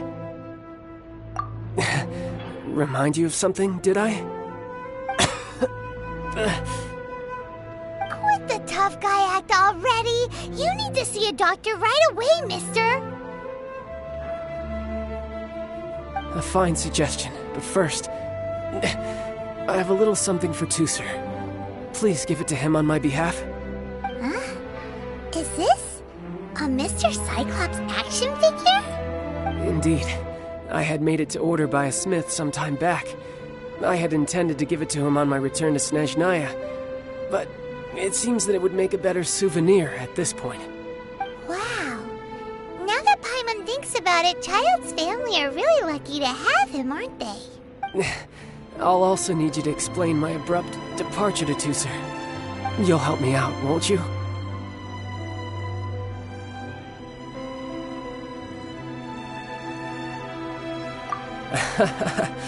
The cold will kill the pinky that once betrayed your friend. The frost will freeze your tongue off so you never lie again. That nursery rhyme brings back so many delightful memories. Tusser taught you that one, did he? All right. Thank you.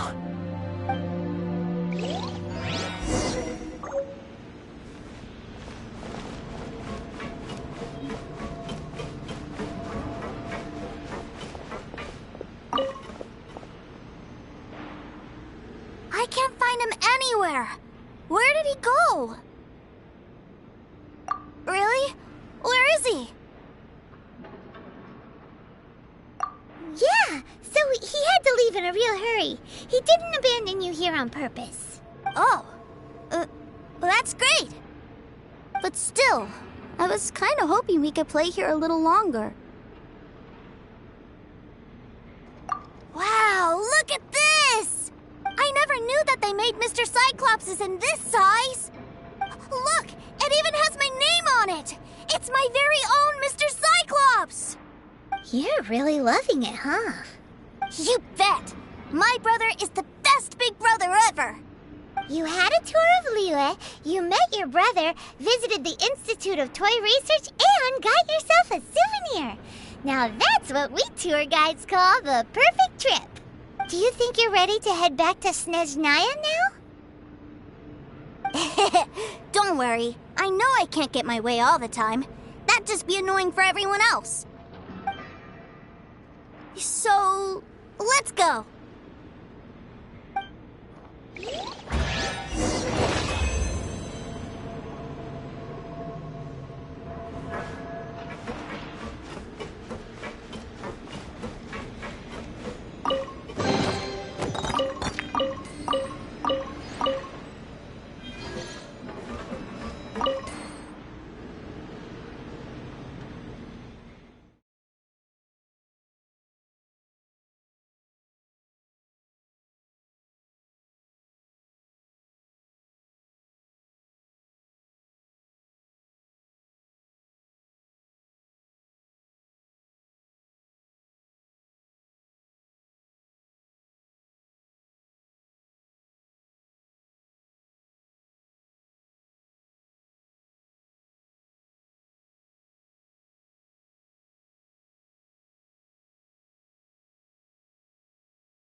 Ma'am, young Master Tooser, I've been waiting for you.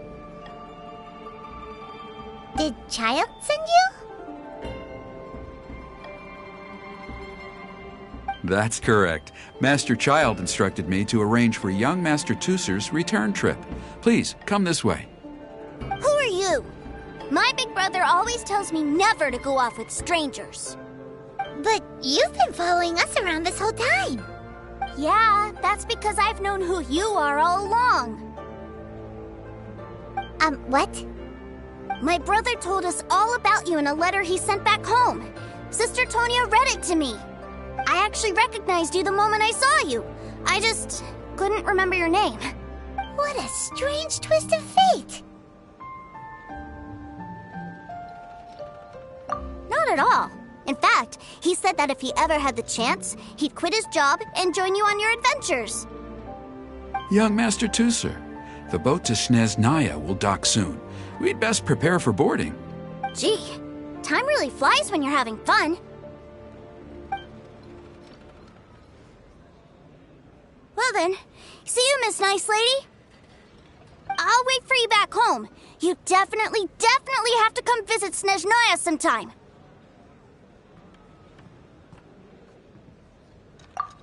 Yeah! Pinky promise, pinky promise! You make a pinky promise, you keep it all your life. You break a pinky promise, Paimon throws you on the ice. The cold will kill the pinky that once betrayed your friend. The frost will freeze your tongue off so you never lie again. It's a promise then. Bye-bye, Tooser. Have a safe trip.